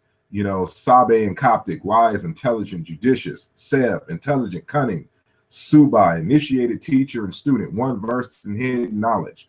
And I have this in red so I can show you the source, of it here. So it's Amadaha Pati Baal's article, The Living Tradition in UNESCO's General History of Africa, that you can see this, page 191. Bantu, Ziba, Liba, Ziba, Seba, knowledge, wisdom, diviner, physician, one who knows, one who is an expert, teach, have intercourse, converse with the spirits, priests, magus, the whole nine. And so this is in Wagner's book on Sumerian and Intu languages, 1935.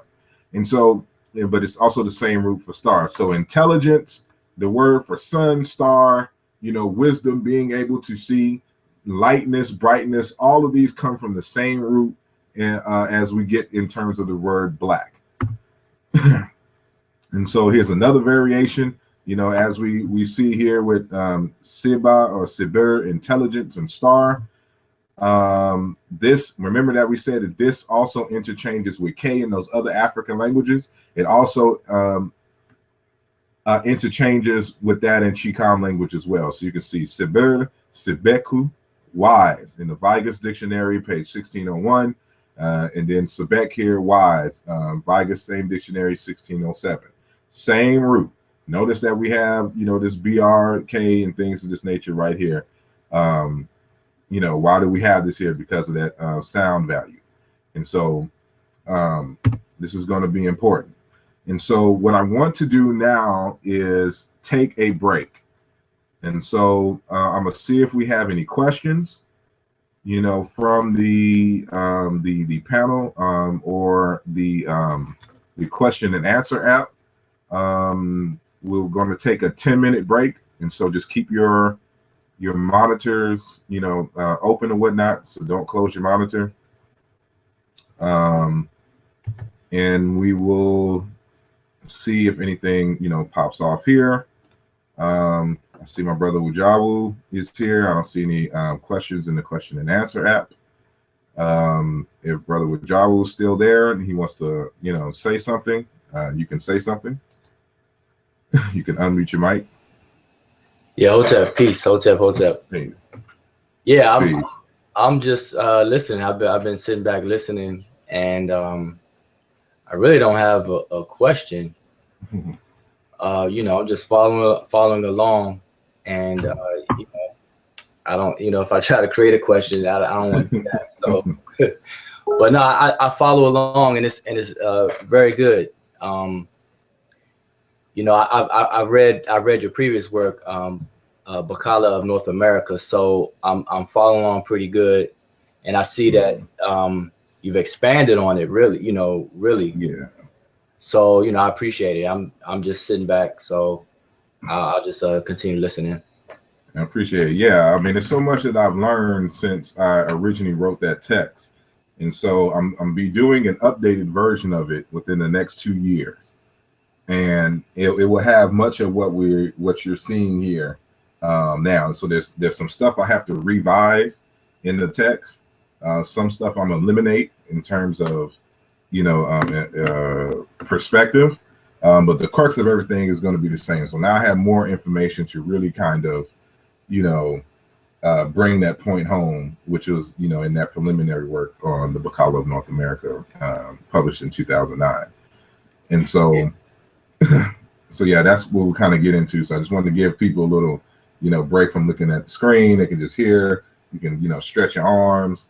It's been a minute, been about 2 hours now. So we have, less 1 hour to go.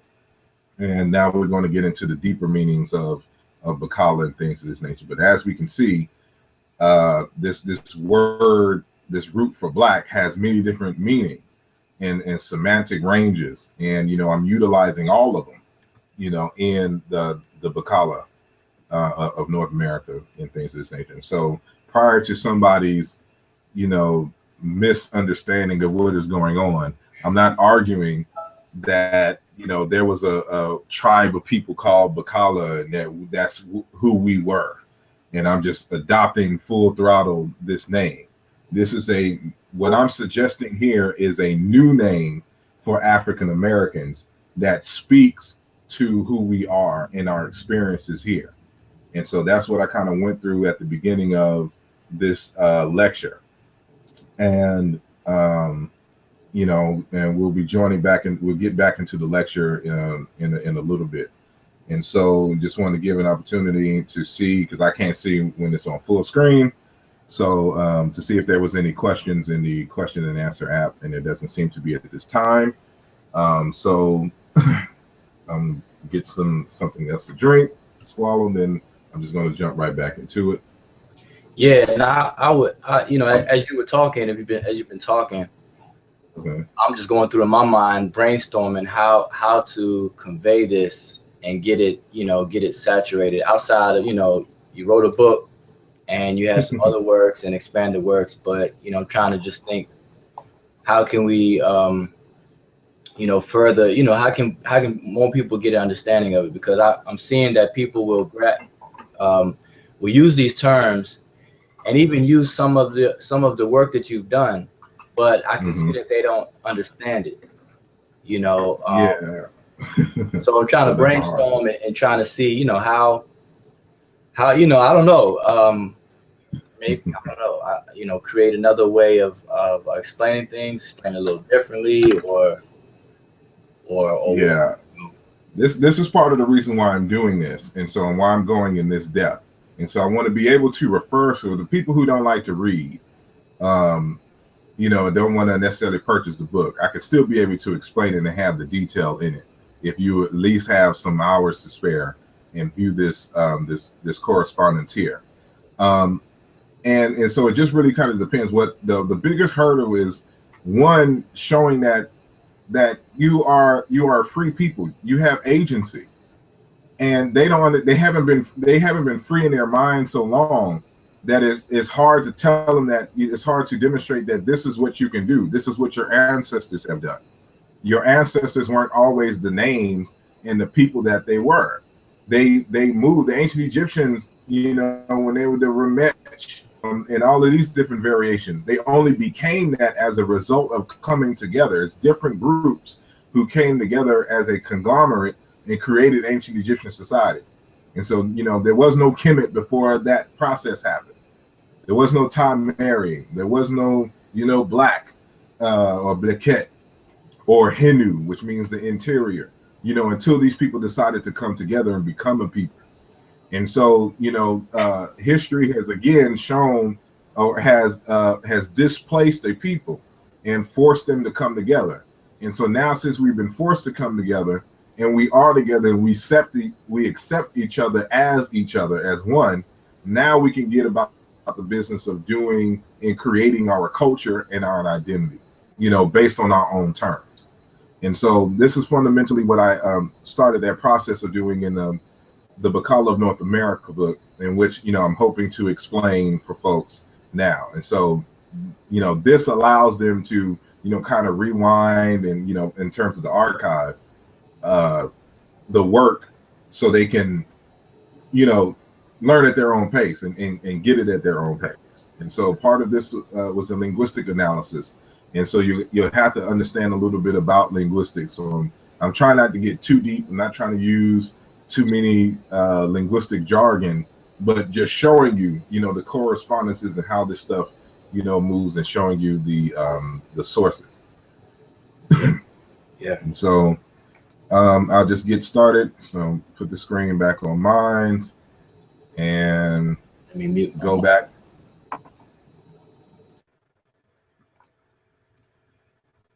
And so I'm going to give it a few seconds. And so if you can see my screen now, full screen, now we're going to get into this concept called the living sons of vitality. As mentioned earlier, I suggested a name for African Americans. The root is kala, the prefix is ba, it's a plural, the BaKala people. And so I can't go through all the details. That's what I wrote the book for. And so I'm not trying to be too long-winded, so we don't be here for hours upon hours and hours, discussing this. But I want to get into the crux of what does this term mean? How am I applying it to the African-American experience? And what can we do with this name? Because there are going to be some asking, will we change our name, then what? Again, that's why I went through that long diatribe at the beginning, showing what our names meant for us in Africa and why we chose to name ourselves. And how this translates into, a political, in terms of our political development, in terms of our pedagogy, and in terms of our education, and possibly, our economic development, just by understanding who we are and taking ownership of who we are. And so this name comes from us. I'm not saying that this is who we are in ancient times. No, we weren't all this in ancient times. But actually, I can show that there were some Kala people in ancient times, and that there's some Kala people now, if we want to take it there. And so including in ancient Egypt in terms of Kala. But that's, getting too deep. But in Malidoma Some's Healing Wisdom of Africa, he introduced something that I think is pertinent for this discussion. He says that cultures define themselves in terms of the ways their people perceive the cosmos. The cosmology I am concerned with in this chapter is so essential to Dagger of Wisdom that little makes sense without it. The cosmology is the foundational model for life itself. And so remember earlier he spoke about how the names are associated with the essence and being of a person. We had some supporting evidence of that in other traditions, including from one of our own, Dr. Asar Imhotep. And what he's saying here is that the cultures define themselves in Africa in relationship to how they perceive the cosmos. So their name is in association with the cosmos itself in terms of cosmology. Remember I said in our particular educational framework of entoology, cosmology is essential, for understanding beingness. And so there's a quote I like, from Dr. William A. Jones in God in the Ghetto, which he says, one's theology, how I see God, determines one's anthropology, how I see humans, and one's anthropology then determines one's sociology, how I order my society. And so the way that you understand the cosmos, I changed his quote a little bit so it's not too religious. And so instead of theology, I deal with cosmology in that particular frame, because in Africa, God is the cosmos, God is reality, God is eternity. And so for us, we're just replacing theology with the cosmos, cosmology. And so one's cosmology determines one's anthropology, how you see humans in terms of our relationships. And one's anthropology then determines one's sociology, how I order my society. So that echoes what Malidoma said in his own work in terms of the cultures define themselves in terms of the way they perceive the cosmos. The cosmology is the foundational model for life itself. And so, anybody familiar with ancient Egypt knows that they modeled their society based on what they understood of the cosmos. That is the defining feature of ancient Egyptian civilization. And so Daniel McCall, in the text called Writing African History, he says that Africanizing history must begin with a holistic attempt to understand the total world view, and that should be together, and cosmology of African peoples. For without looking at their oral history in the total context of their thought, we cannot understand the meaning that history has for them and why they have preserved it. And so cosmology in worldview is central to understanding African people. And so as African Americans, we lack a cosmology. We lack a worldview. And so if we're going to become a people, we need to develop this. And so, and not only this, our perception, our understanding of the cosmos needs to be reflected in our name, because that's the African tradition. And so we associate ourselves with the cosmos, with the eternal, as Dr. Hillier said, and not simply with a location, a local spot, an empire, a religion. That's not how we identify ourselves. And so, keeping within this tradition, as a student of African history, this is, the frame in which I developed, the BaKala of North America. And so, we get further echoes in terms of the relationship of cosmology to the understanding of the people, comes from Dr. Foucault again in his African Cosmology of the Bantu Congo. He states, understanding the worldview of a people is the cornerstone for understanding their culture. And so remember that the African Americans and the African American Cultural Development Project, we are in the process of developing and crystallizing our culture. And so we're trying to, mark our unique place in the world. And so we need to have a worldview. We need to have an understanding of the cosmos and our relationship to the cosmos, for this, development of the culture. And so, we have here Missner, Casey Thorne, and J. Wheeler in the text called Gravitation, says this particular quote, which I like. The right order of ideas may not be, here is the universe, so what must man be? But instead, here is man, so what must the universe be? And this kind of echoes, what the ancestors would say, as above, so below. And there's a relationship between the cosmos and man. And so as an exercise, this wasn't in my original article. This is something that I added into the BaKala book. I decided to write the word BaKala in the ancient Egyptian script and to read the script ideographically. In ancient Egypt, you have what is called pictographs. And these pictures, represented what the picture is itself. So if we were to read this as pictographically, we would understand this as foot or leg, arms, hand, mouth, lion, person, people. But they were also represented ideas, and so we would call them ideograms. And so from this pictogram, you get the idea of place, abode, people. Ka or Keter, because it's really an R sound after it. The double or soul, vital strength, image, genius, person, character, disposition. The R, for mouth in terms of its pictographic nature, also, means at, by, near, to, toward, into, with, among, from, every, concerning, up to, until, against. And allegedly, these do not have any sound values, but they're just generally mean humanity, person or man. And so, so this is how we would write the word BaKala in the ancient Egyptian script. Now, when I originally wrote this is something that I have to modify.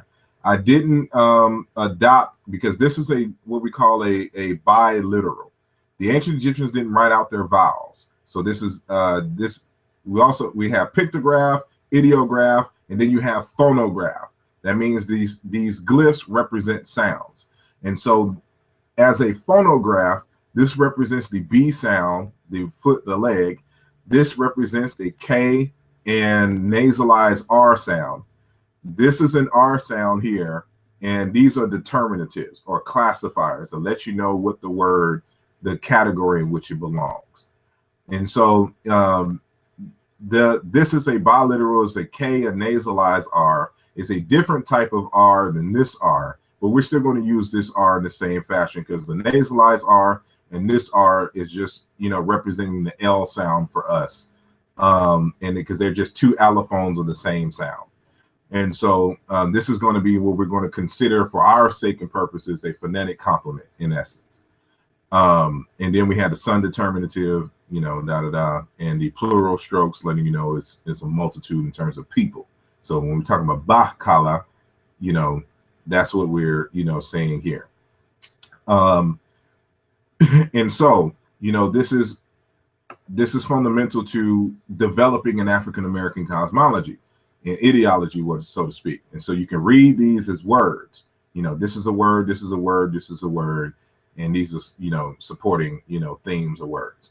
And so remember, place, abode, people, the double, soul or spirit, character, genius, at, by, near, toward, into, among, these are prepositions, things of that nature, humanity, and then plural strokes.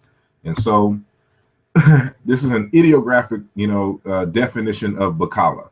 And so remember, when I first initially did this, this just kind of played out. So this is kind of coincidence, or is it coincidence if we believe in divine intervention and all that? But I won't take it that far. But this is what we call a shinu. This is what you would put in the middle of you would put the name of a king or a royal inside of a shinu. And so I'm arguing that we are a royal and divine people, so I put our name in the shinu in terms of BaKala. And so an ideographic definition of BaKala, if we read this ideographically, would be, because this is an elongated variant of a sign in ancient Egypt that means shin, and it also means eternity, and so from eternity, we use the word, I use it to mean universe. And so, eternity and universe, same thing. So the universe, that was what we encompass here, eternity in a circle, is the place, remember that this means place, where the soul or spirit turns, and I wish this would scoot over, but that's the mouse sign, turns into a, person or people, human beings. And so we're saying that fundamentally the universe grafts itself, evolves itself, and it manifests itself in part as human beings, and that human beings reflect the universe or eternity, as spoken of, earlier from this particular text by the scientist, gravitation. The right order of ideas may not be, here is the universe, so what must man be, but instead, here is man, so what must the universe be? That same type of ideology we find in African traditions. So I'm just keeping it in African tradition. So Amadou Hapati Bal, in his book on the person, says that to contain man, the all-in-one being, Mangala, the creator or God, devised a special body, vertical and symmetric, able to contain in one and the same time a piece of all the existing beings. This body, called Fadi, symbolizes a sanctuary where all beings are moving in a circle. This is why tradition regards the body of man as the world in miniature. According to the expression Mayidini Medanin Diye, which means man is the universe in miniature. We go to the Daguerre people in Burkina Faso. Same type of perspective. For the Daguerre, every person is an incarnation, that is spirit, who has taken on a body. So our true nature is spiritual. This world is where one comes to carry out specific projects. A birth is therefore the arrival of someone, usually an ancestor that somebody already knows, who has important tasks to do here. The ancestors are the real school of the living. They are the keepers of the very wisdom the people need to live by. The life energy of ancestors who have not yet been reborn is expressed in the life of the nature in trees, mountains, rivers, and still water. Grandfathers and grandmothers, therefore, are as close to an expression of ancestral energy and wisdom as the tribe can get. And we're going to show you that when we're talking about spirit, we're talking about laws of nature and or energy. And so this is going to be important. And so for all of us who are not, into spirit and spirituality and things of this nature, we can use it in a more scientific fashion. So the universe is the place where energy through sound vibration turns into man using three components: electrons, neutrons, and protons, the atom. This is what I'm associating with. I'm making this up. You're not going to find this word in the ancient Egyptian script. I'm using this word, our name, using the ancient Egyptian script and reading it ideographically to tell us, what, to see if it informs us of anything that is in correspondence to African tradition, and just so happens to be.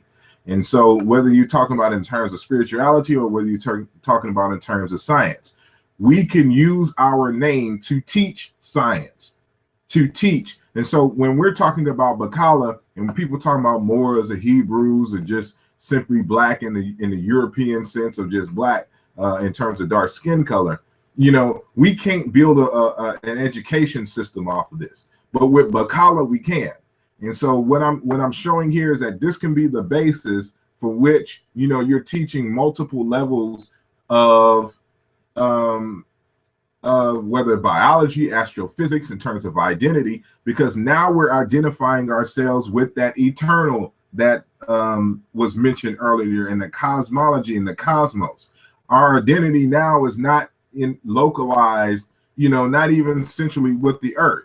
We're saying something different, that ours is in connection with the stars in the universe. And we'll get deeper into this. And so we mentioned earlier that, through sound, the mouth, and I say mouth because the mouth is where the sound and vibrations come from. And, anybody who understands Meta Nature, which is the signs and symbols of the universe, is really God's words. That's what Meta Nature means, God's words. And all throughout, African tradition, they say that God spoke, or the sound vibrations is what is the result of, what is creating, the universe. There's always speech going on.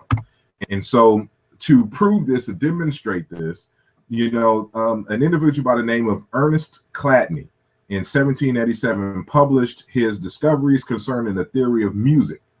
And what he did, this is a drawing. This is him over here on the left, but this is a kind of a drawing to show you what he did.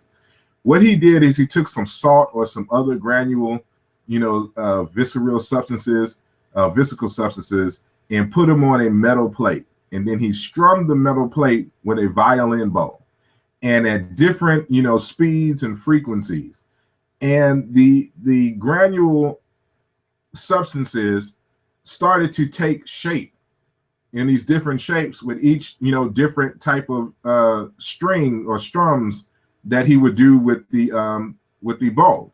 And so what you see over here on the right hand side is the drawings, of the shapes from the different frequencies that he was able to demonstrate with the bow. And so you can see this in the discoveries concerning the theory of music, published in 1787.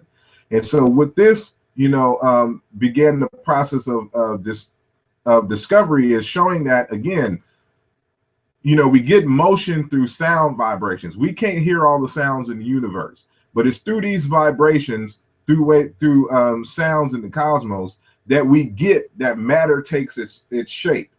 And so, one could echo, what the ancient Africans were saying in terms of, everything that we see are words, manifestation of God's words. Well, you can say that if you just replace the word God with universe, eternity, things of this nature, the cosmos, it's the same thing.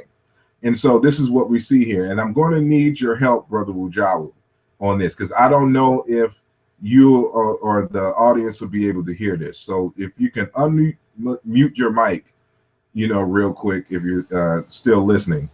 What I'm going to do is I'm going to play a video. So I need to know that, it's two things that I'm going to be asking of you. If you can hear the video, and two, if you can see the motion in the video when I start to play. So just let me know if, you know, one or, you know, if you could see one or two of what I just said. All right. Okay.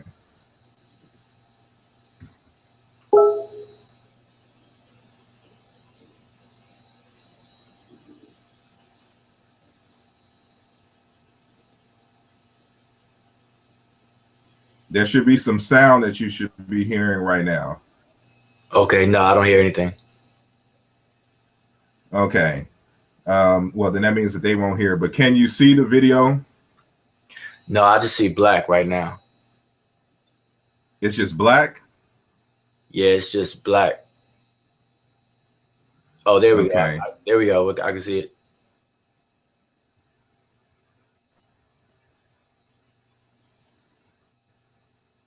I can see it, but I can't hear it. Okay.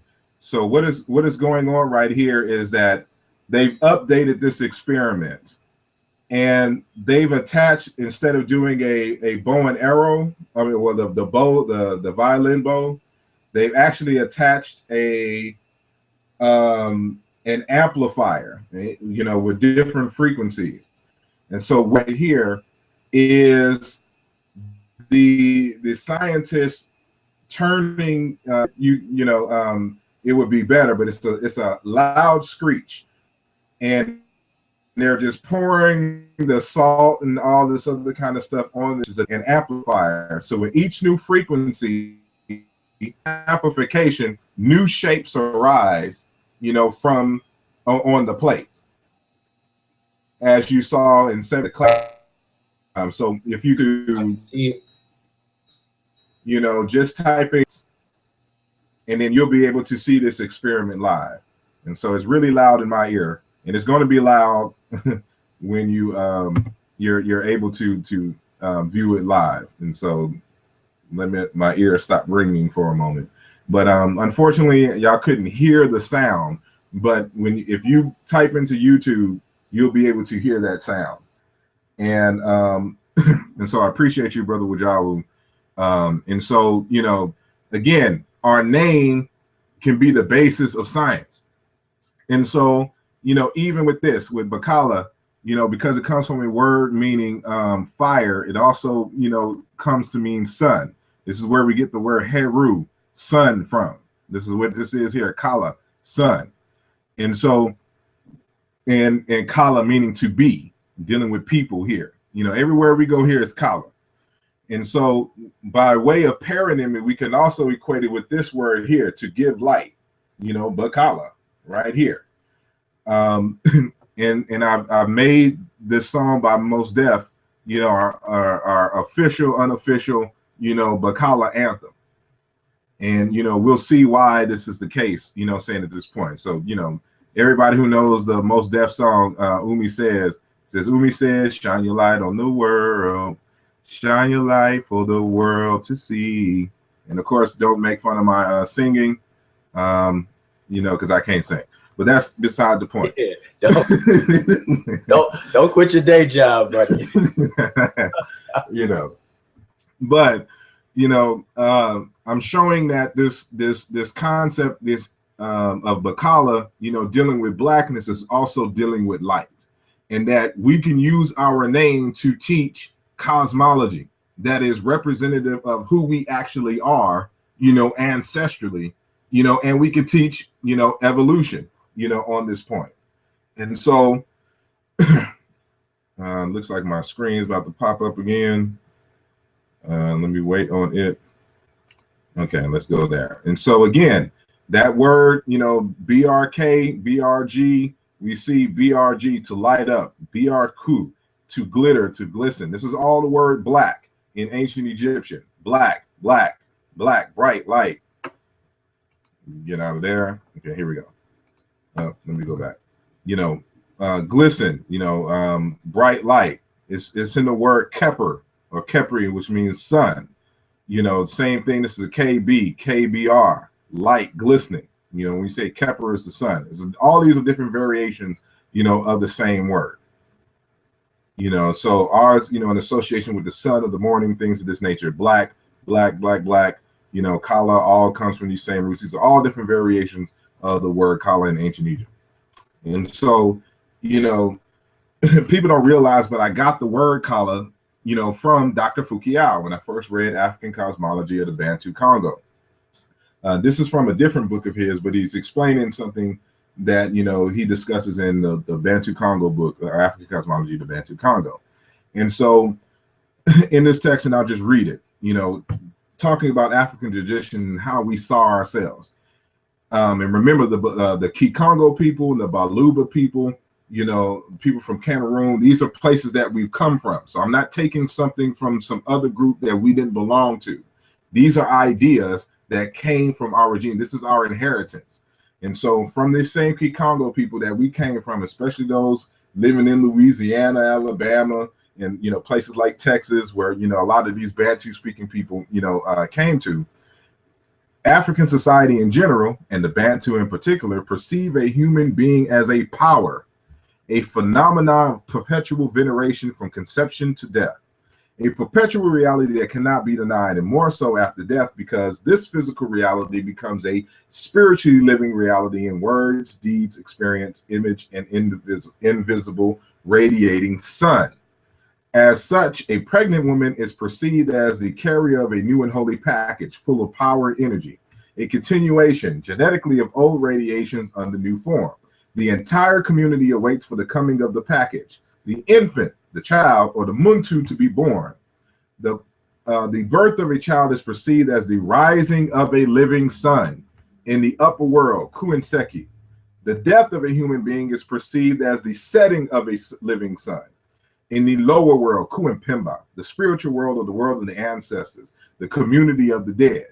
And so this is a lot here. What he's saying is that ideologically, the Bantu speaking people, you know, saw ourselves as living suns, that the sun is a representative of us in our life cycle, you know, going through evolutions, you know, from time immemorial. The same ideology exists in ancient Egypt. You know, it exists in West Africa among the Dogon and things of this nature. We are suns, living and radiating experience. Every child that is, when you see a pregnant woman, what they say is that, you know, she's holding a son, not an S-O-N as in a male in gender specific, but an S-U-N, a living package full of energy, you know, that's coming to bring gifts into the world. And so when we are born, you know, the word kala means to be, but it also means cold and, you know, and burn. So you're a living sun. You are a living package of energy, which they associate with fire, you know, in African traditions in terms of energy. And so this becomes an entire cosmology. And so we see this manifest here in this Congogram, which we call it the Kinga in the Congo cosmology. You see this over here, it says Kala, the Kala stage, the rising sun. So what you're seeing here is the cycle of the sun, and these are suns, and these are individual people, you know. And so in the land of ancestral radiations, because the ancestors are nothing more but radiations and energy, just light. And so this light package, you know, comes into the womb and is born. You know, we grow to maturity, we have experiences, and then our light is out, you know, but the radiation still lives on in the realm of radiations known as the ancestral world. This is our African cosmology here. And so this, you know, is a round circle, was fit in the same fashion of how we have it in how I chose to do it with the BaKala. So it goes into the same fashion here, even though I'm using the ancient Egyptian, you know, hieroglyphs, I'm using the more ancient to discuss the more present, which we have here. And so, you know, this paronymy becomes, you know, very important for us, because again, BaKala or Beker means morning, morrow. Remember that the Kala is a morning sun. You know, same thing with Kepri, which is a morning sun in ancient Egypt, still the same word. And so we also have, you know, Beker or BaKala, to become pregnant, to make pregnant. These are the glyphs for it. And so I'm using this paronymously, you know, when we're creating our cosmology and our understanding of the universe. you know, based upon our actual tradition from where we came from. You know, we can prove that we came from Congo. We can prove that we came from Cameroon and Ghana and Nigeria. You know, you can't prove that we came from North Africa amongst Berbers. You know, that we was these Arab-speaking, you know, Berbers or whatnot in terms of Moors. You can't prove a Shabbaz. You know, we can prove, you know, these folks living in Africa. These are the traditions that come from us, and that, you know, we are utilizing, doing the same kofa, but we're speaking in our own name. So we're utilizing it in our own unique way, you know, to bring about a certain, you know, type of consciousness and reality for us here in the United States. And so this right here is a Baluba Kifwe or Kifwebwe mask. This word fwe is the word for death in Chiluba. And this is a cognate with the word mut in ancient Egyptian, the word for death. And so the labial B, D voice, and turn to F in Chiluba, but it was nasalized and became M in ancient Egypt. So when you see mut, this is what you're seeing here, kefwe. So it's really probably mwet, you know, instead of mut or mut, as you know, we say in Egyptology speak. But that's neither here nor there. This mask here is a death mask, and especially of a king. And what these little intricate circles are really rays of the sun. And so I put this here because we're showing again, the Baluba people, where we come from. A good chunk of us came from the Baluba people. And so just like their cousins, the Bakongo speaking people, you know, they associated us in terms of who we are with living sons. And so they would have these masks, you know, which would be equivalent to any mask of Ra or Heru in ancient Egypt, or even Heru. And so in that same fashion, this is what you're seeing here. And these are rays of the sun. We actually see these in Nigeria too, with the itchy scarification on the mask, and even the people. They have scarifications among the Igbo people and even the pygmies that used to live there, you know, representing the sun. And so, you know, this sun, these star cosmologies and associations are ubiquitous across Africa, and we're just keeping in that tradition. And so this text that I have here is actually from an unreleased text written by Dr. Mubabinge Bololo for a work that is being translated into English, you know, his PhD dissertation. And so, you know, he's describing a similar mask. It's not the exact same mask, but it's a similar mask in his book. And so he says, above these three motifs, we have the human face in the form of the solar disk. It is a Luba mask from the Congo, portraying on one hand the sun, and on the other the human face as a metonymy of mankind. Circular in its form among the Luba, it refers to the primordial egg, the origin of life. It is the solar disk with a human face. This human sun mask represents Diba Katangidi Bwa Mu Mpala, the sun that one cannot look in the face, and Diba Dia Mona Lubidi.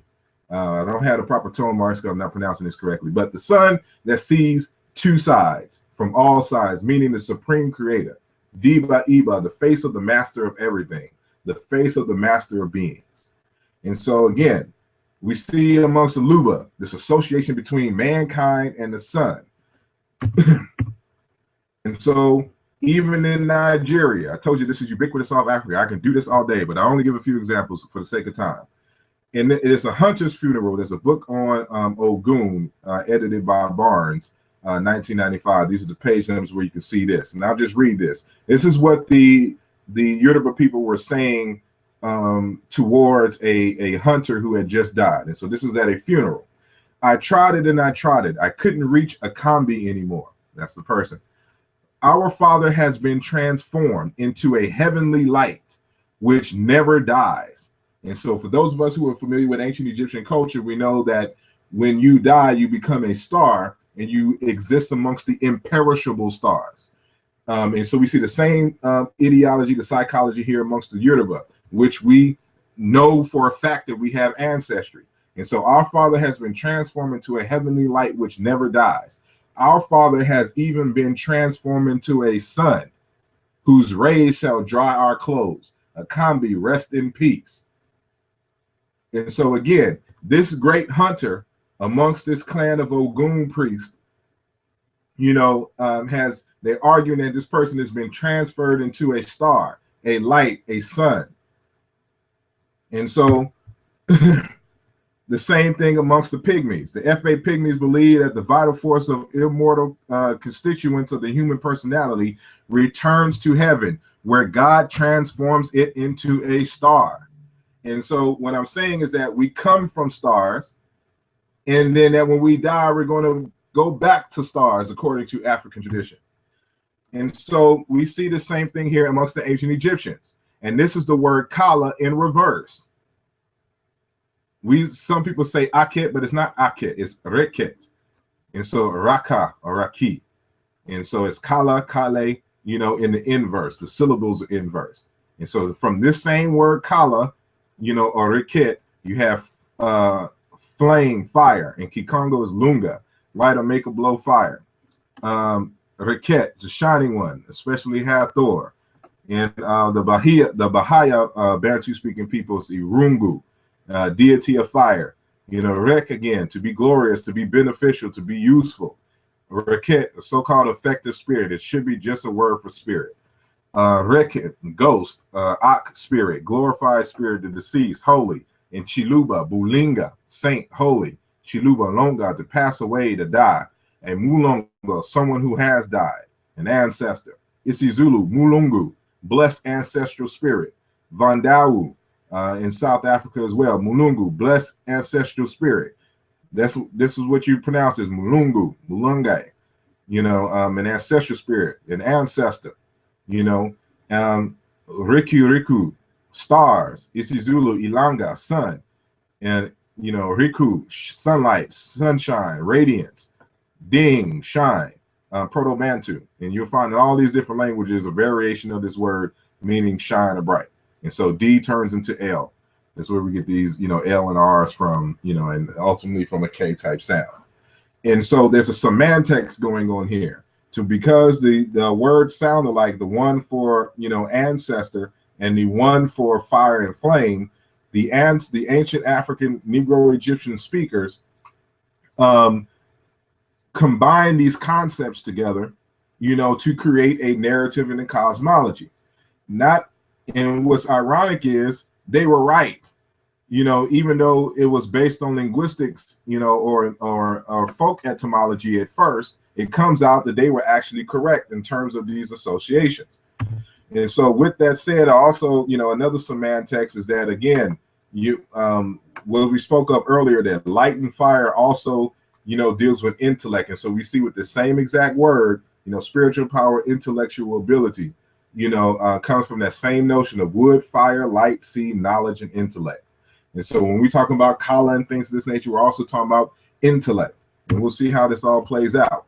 But anybody who knows anything about science and evolution and world cosmology and astrophysics and things of this nature understands that who we are here in this world now is because of a real son died for us to give us life. And I'm not talking about the SON, you're talking about Yeshua in the Hebrew tradition, or Isa in the Muslim tradition. We're talking about an actual son, which in a region of condensed matter, evolves into the kind of stage that we see now. The outer layers expand, cool, and shine less brightly in terms of this. A planetary nebula happens, gaseous shell moves around, diminishing the core. And then it turns into a white dwarf. It implodes on itself, and then it creates these different elements. And so all kinds of elements happen inside the core of a sun until it gets to the point of iron. When it gets to iron, when the sun starts making iron in the center of its core, it is too heavy. The elements are too heavy. It can no longer create fusion, and then it implodes on itself. And when it implodes, it produces even hotter, gases, which create some other elements. So all of the elements that we are made up of comes from dying stars. literally light in the universe. And so as we can see here from these things here, I don't know if y'all are familiar with Carl Sagan, who's a scientist, who made this famous statement: the nitrogen in our DNA, the calcium in our teeth, the iron in our blood, the carbon in our apples were made in the interiors of collapsing stars. We are made of star stuff. And so, besides nitrogen, calcium, iron, carbon, you have phosphorus, potassium, sulfur, chlorine, sodium, magnesium, iodine, zinc, nitrogen. We said nitrogen already, saying and oxygen. Hydrogen is not created in stars, and also helium. And so those are the one of the few elements that's not created in stars. But all these other stars that make up the human body, these are the gods that make up our body. And so in Yoruba land, they talk about Ogun, Oshun, and Oya. For us African Americans, the BaKala, we talk about oxygen, carbon, hydrogen, nitrogen, calcium, iron, carbon. These are the gods that make up our body. And we have a different set of gods that make up our personality, but on a physical level, this is who we are. And so nobody can argue against that. We are not stars, we are not Kala, we are not Riku. This is who we are. This is where we came from. This is our ultimate origins in stars. And so I just like this artwork. I don't know the sister, but it's Nicole Owens who did this, kind of reaffirming our roots in the stars, our roots in the cosmos, just like our African ancestors talked about, just like Asa Hilliard, now an ancestor, a living star, a living sun, in the universe. And so, we know Dr. Neil deGrasse Tyson, who also said this: not only do we live among the stars live within us. And for y'all to know he's an African-American astrophysicist. And so what he's saying here is what we're saying here with BaKala, and here's, Reku, Aku, and Yoruba is Aiku, in terms of an immortal spirit. So they lost the nasalized of Ular Trill R sound. So they say Aiku in Yoruba. But, this is the word in the ancient Egyptian. This is how we spell it now. So when we talk about the BaKala, and who we are in these living sons, this is what we're talking about here. So we're talking about, evolutionary processes, how we became, and how, these, elements became who we are today. And so with all of that said, this is a modern Madombe script in Congo. And this is how you would spell BaKala using that. So I wrote it in the ancient Egyptian script, which you see right here. And this is how you would write it in the modern, Mandombe script, in modern Congo. And so the definition that I gave to BaKala is the enlightened, spirited, vitalistic people of the sun whose love radiates like the warmth of burning coals. So when we say BaKala, this is the totality of the meaning that we're saying.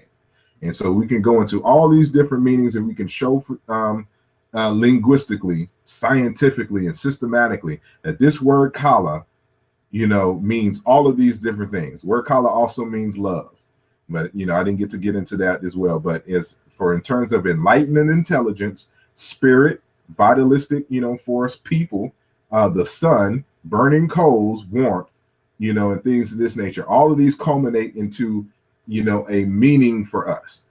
And so we use this as the basis of our identity, not only as African Americans locally here in the United States, but cosmically and eternally, in our reference to the stars. And so with that, I also renamed Africa, Da Malalela. And this is just a modern way of saying Tamari. And this is a word dealing with friendship, love, family, fraternity. That's what this word Malela or Tamari means. And so when we're talking about Africa, we're saying now Dia Malela or Da Malela or Da Malelela. You can say it in those different fashions. And so, one of the symbols for African American is the burning coal, and these are, various definitions. You will have to read the book to see the details, how all of this comes about. And we're talking about, the consanguinity, this is the family relationship. And so when we're talking about the Ba Malela or the Balela, the African people, I'm saying that we are a different branch of the Africans. And so you have the BaKala or the Nkala or Nkale. You could replace ba with in. The N sound is a prefix of agent. And, we are part of the diaspora Malela. And so, for the BaKala, North American, African Americans, and then you have the Afro-Caribbeans, Afro-Mexicans, Afro-Brazilians, Afro-British. If they decide to, create their own name for themselves, we'll replace this with what they decide to name and identify themselves with. But we are on par with the Wolof, the Mandingo, the Malinka, the Bambara, the Oromo, the Collagen, the Nuba, the Tuareg, the Amarigna, the Bakongo, Malimbo, Ndungo, Luba, Luanga, Ovimbundo, Kabinda, Pimba, Mbundu, Khoisan, Batwa, ancient Egyptians, Kemechus, Remechus, whatever. These are all the, saying the African people, and we, are part of that branch of that confederacy. And so what we're talking about is creating a United States of Africa, confederacy that has a diasporic branch. And we are part of that diasporic branch, all within the same Malela family, in terms of fraternity, friendship, things of this nature. And so, it has bigger implications than just simply naming us. And so a few things that I have, kind of added since, when we talk about our ethnicity, these are the elements of our identity. And so our ethnicity is the BaKala or Nkala or Nkale. Our language is Chikala, Kikala, Shikala. So instead of saying African American Vernacular English or Ebonics, because we have an identity, or suggested identity, we can use, our ancestral language grammar mechanisms to talk about our language. So just like when you would say Kiswahili or Chiluba Bantu, we say Chikala, Kikala, or Shikala. These are all words dealing with language. So the language of the Kala. And so Ba means people. So the Kala people, or the people of the Kala, or Nkala, so it means person. So we figuring us as a whole. But this is, we're saying the same thing. So as an individual, you would be a Mukala, just like a Muntu. So a Mukala is an individual. So Asar Imhotep is a Mukala. But everyone who is listening now who is of African American descent, that means your ancestors, by blood lineage, were brought over here to the United States to be enslaved, by the European powers, and the descendants of those who were amalgamated from all those 46 tribes or ethnic groups in Africa, are the BaKala people. So if you came over here as a Yoruba speaking person from Yoruba land, you would not be a BaKala. You would be Yoruba. Same thing if you was a Luba or a Wolof speaker. That's your immediate ancestry. That's your language and culture. This is strictly talking about those who have been enslaved, these Africans who have been enslaved here in the United States, and their descendants. So those are the BaKala. Those are the Nkala, individuals. Our language is Chikala. The greater nation, that we belong to in confederation is the Malela or the Africans. And so our religion, this is another discussion that we've had in the past and that I've labeled Bolingo, Malinga. In ancient Egypt, they would call this Ma'at or Meri. And so this is our religion. It's a word for love, friendship, fraternity, things of that nature. I had a whole lecture. Matter of fact, my book, Where is the Love? How Language Can Reorient Us Back to Love's Purpose, has all the details, on these words here. But these words here are just modern variations of the word we're mispronouncing as Ma'at. But it's Molingo, Malinga, Malega, Bolingo, family, love, things of this nature. And so that's a totally different thing. And so, as I mentioned earlier, the BaKala national anthem in relationship to exactly what, its relationship to suns and shining and giving light in BaKala is the song by Mos Def Umi Says, so that we should make that song our sacred song because it speaks perfectly, to our conditions, our history, and the nature of who we are. And when he says, I want Black people to be free, he's using the word Black in the right context. And it's right there in exact with the word kala. The word black and the word kala in BaKala are the same exact word, and it's the same exact context. And so instead of just using black as a general term, we're using a more ancestral variation of the word for our identifier in terms of our ethnicity.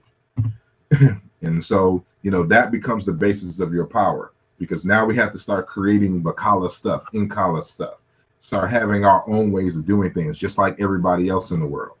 And so when you're buying an Italian suit, or you go to the store and buy Hebrew francs, or Canadian bacon, or Belgian waffles, when you start talking about German engineering, Irish potatoes, Chinese kung fu, when a sister goes to the spa and gets a Brazilian wax, or when you are alone with your girl or your guy and you are quote unquote French kissing, you know, they put their ethnic identity and stamp on their ways of doing things and their products. And this is what they sell and present to the world. When we are able to put our identity on things of this nature, now you have something to offer the world culturally, you know, and you can build, you know, economic systems based on your culture. As the third chapter in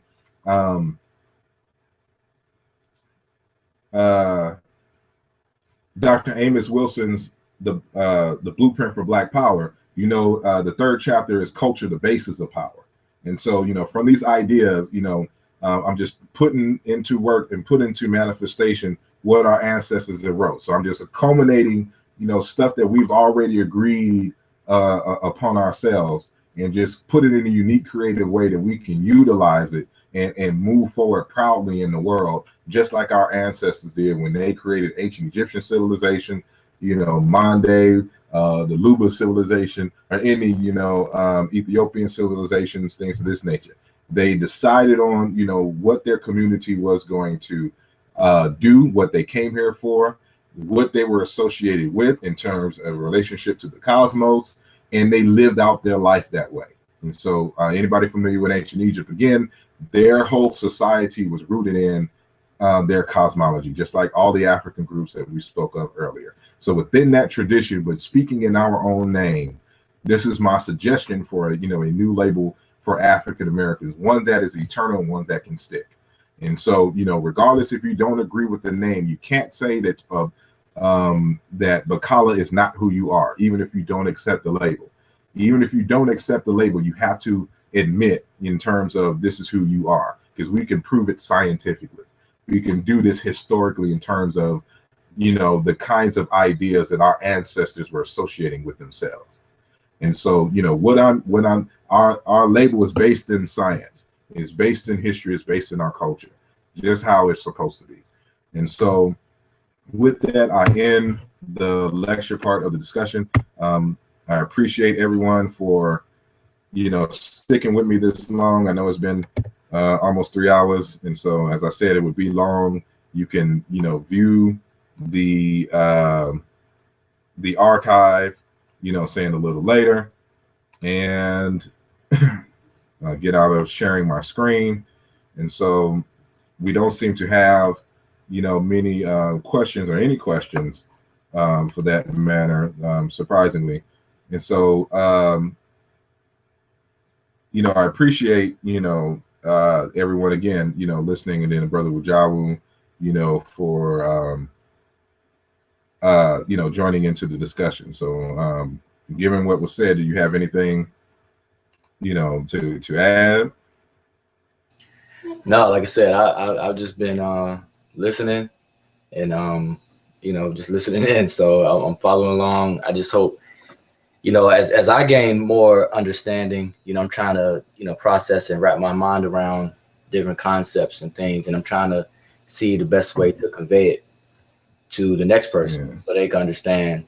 Because I really think it's important, and I think this is a good you know, line for us to tie back, you know, to go back and to do things as we did. You know, the questions always asked, you know, why, you know, what's the purpose of us going back? You know, what's the purpose of us studying ancient cultures? What's the purpose of us studying our history? You know, how does that apply in 2015? How does that apply our conditions? What is that going to do for the police brutality and things like that? And I think that people really just don't understand the value in it. So, you know, the work that you're doing, I see the value, and I'm just trying to see how to convey that value to others, and the importance of it, and actually apply it and to have a benefit of it, you know, as well. So I don't have anything to add. I'm just, you know, following along. I appreciate it. I appreciate it. Yeah, again, it's so many ways that we can take and utilize, you know, this, that, you know, in terms of, you know, even on the product side, but more so again in terms of creating our own rituals and creating our own symbols, creating our own, you know, philosophy and worldview. And so, you know, if we ground ourselves into something that is solid, then it's not one of those things that would be a trend. It would be, you know, this is who we are. And so when people talk about we're Moors and Tribe of Shabbaz, you can't even tell me what the word means. You can't tell me how it applies, and it doesn't. And even so, it doesn't apply in the same way, in the most sacred way in which our ancestors, you know, utilize their names. Right. And so that's why I cited in the beginning that, you know, everyone that I cited, they're talking about their names, you know, encompass their vision, but it also related to the cosmos, you know, their ancestral vision and things of this nature, spoke to who they were and what they expected to be. And so that's why in Kala I took such painstaking, you know, time, you know, and effort, you know, to make sure that all of these criteria are met, you know, utilizing the same type of principles. So we're in alignment with what our ancestors were doing, but we're also at the same time doing something different. And you know that is unique to us. And I think unknowingly, I think that the point could be made for the usage of the word black. I know you kind of said that earlier, that Yeah. you know, this widespread usage of the word black, no one is using the word black to literally describe their skin color, as in the Crayola crayon color, you know, that pitch black color. So, you know, I find it strange for people to make an argument out of that when no one's even using it in that sense. And even the word black, it means dark. Like you said, it's a range of different hues from light brown on to a very dark color in terms of color. But I think the word black latched on nationally because of everything that you were talking about, because it unknowingly it does encompass so many other aspects as we did ancestrally, you know. And this is how people even try to explain it. They say, you know, black, you know, we come from the cosmic dust, you know, black dark matter. You know, people try to explain it, but in their attempts to explain it, they're really talking about everything that you're talking about, all those different points that we encompassed in naming ourselves. So black is used in that sense. It's just that people, I don't know where I'm getting that from. How do I stop that? I guess it's gonna stop on its own. But yeah, so you know, I think that's why black, you know, took on and held so fast in the way people use it today. And I do understand the political or the legal aspect or the legal definition of black, and I think that's where the argument should stay for those people who are arguing it, you know. And that's a whole totally different conversation, you know. Yeah. But I think people are mixing it. Even with that, you know, again, that's why I stress agency of it gone. You know, every single time a Moor tries to make an argument about black, they're talking about some kind of legal jargon that Europeans came up with. They can never cite an actual Moorish legal definition, like from their own language, from their own script, or doing anything to this nature. Everything leads back to the white man in terms of what is legal or what is not. And what we're saying, what I'm saying here, and what the African Center community is saying, is that we have agency. We don't have to depend on, we can be who we are, even if it don't agree with the white man's legal black dictionary. And so for us, we're doing something different. You know, we don't base our who we are, you know, on, you know, European ideas of self. And so this is what we're getting back to. And so it just so happens that they used a word to describe us that the ancient Egyptians and the other Africans utilized in various different manners, not knowing that it was an African word.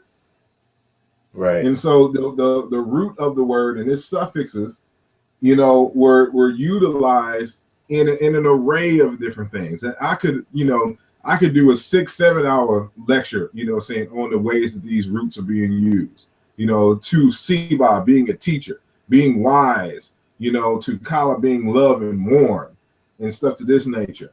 You know, again, you can teach, you can build a school off of BaKala, you know, or at least a branch. Well, you can at least do 2 branches, one in terms, 3 actually, one in terms of history, one in terms of sociology, and one in terms of the sciences. So we can get into physics, astrophysics, we can get into biology, you know, all of that is. And so one of the things I didn't mention is that, you know, the other thing about African tradition is that they are able to utilize 1 or 2 narratives in terms of myth and use that same story to teach throughout a person's lifetime.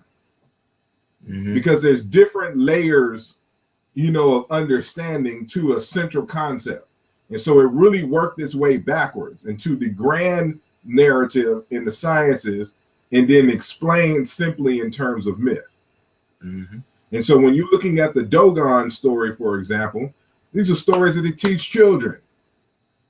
But the older you get, the more initiations you have, the deeper and deeper they get into it, and the more you realize it's nothing but science. And so for us, we can utilize our identity in the same fashion. We can create myths and narratives that we teach our babies, that when they get into these upper level courses, you know, they can get some more knowledge about themselves, and they'll always lead back to an understanding of who they are as individuals and who we are as a community in our history. And so not only that, we can, you know, utilize it in terms of health. And so where would you go to get that phosphorus, that carbon, that nitrogen that you need, you know, to keep your body healthy? Where do you go to get that? You know, why do you need that? You know, where did these elements come from? And so, you know, we're back to the stars again. And, you know, that's, if anybody studies Chinese, you know, oh, I'm sorry. Oh, no. My screen froze up for a second. Oh, so, but I'm sorry, go ahead. You can go.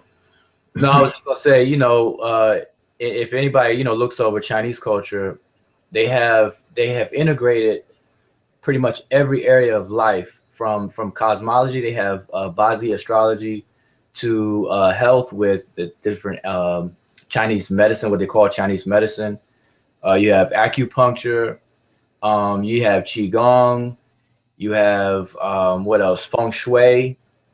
You know, where they orientate different objects and you know, their sense of direction and things like that.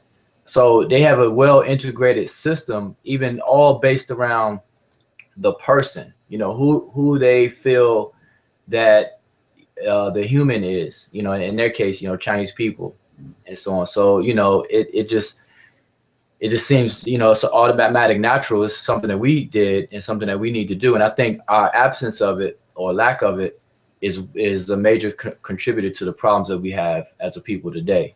So, you know, when people ask the question, what's the purpose of us studying history and things like that, you know, I think that we were fooled and duped into devaluing that history in the first place for the question to even be asked in that way. So it's like, you know, nowadays with you know, the cost of gas and everything like that, if you see a penny laying down, or, you know, a nickel, you know, you're not really hard pressed to pick it up. You know, it's just a nickel or whatever. Well, back in the day, a nickel was valuable. A nickel could buy you, you know, Snickers bar or something. You know what I'm saying? You look for nickels and things. So it's just the value has diminished, and I think we need to get that back. I think we need to really see the value in all these things. So somewhere that was lost, so we have to get that back. Most definitely. Well, I don't want to hold the people up anymore. I'm going to keep them hostage. Yeah, We've been doing this for 3. Yeah, so it's already been 3 hours, coming up right at 3 hours now.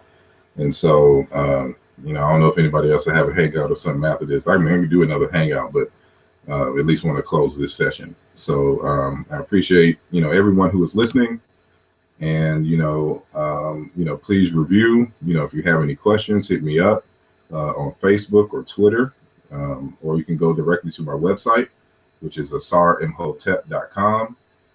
And we can continue the conversation. So, you know, again, I'm not making an argument that this is who we were, quote unquote, in the past in terms of a label.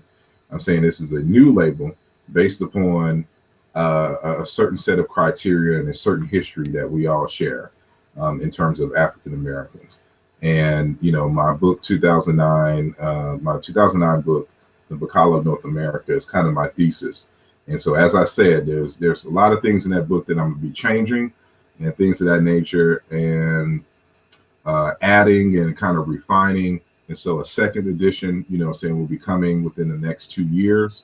But if you just want to kind of get a gist of what, you know, I was talking about now with some other expanded arguments, I encourage you to pick up the book. And so I appreciate everyone. Let me make sure there was no questions in the question and answer app. Doesn't seem to be any. Okay. Yeah. So yeah, appreciate everyone. Thank you, Brother Wujawu. And hit me up. So keep the conversation going. And we are out.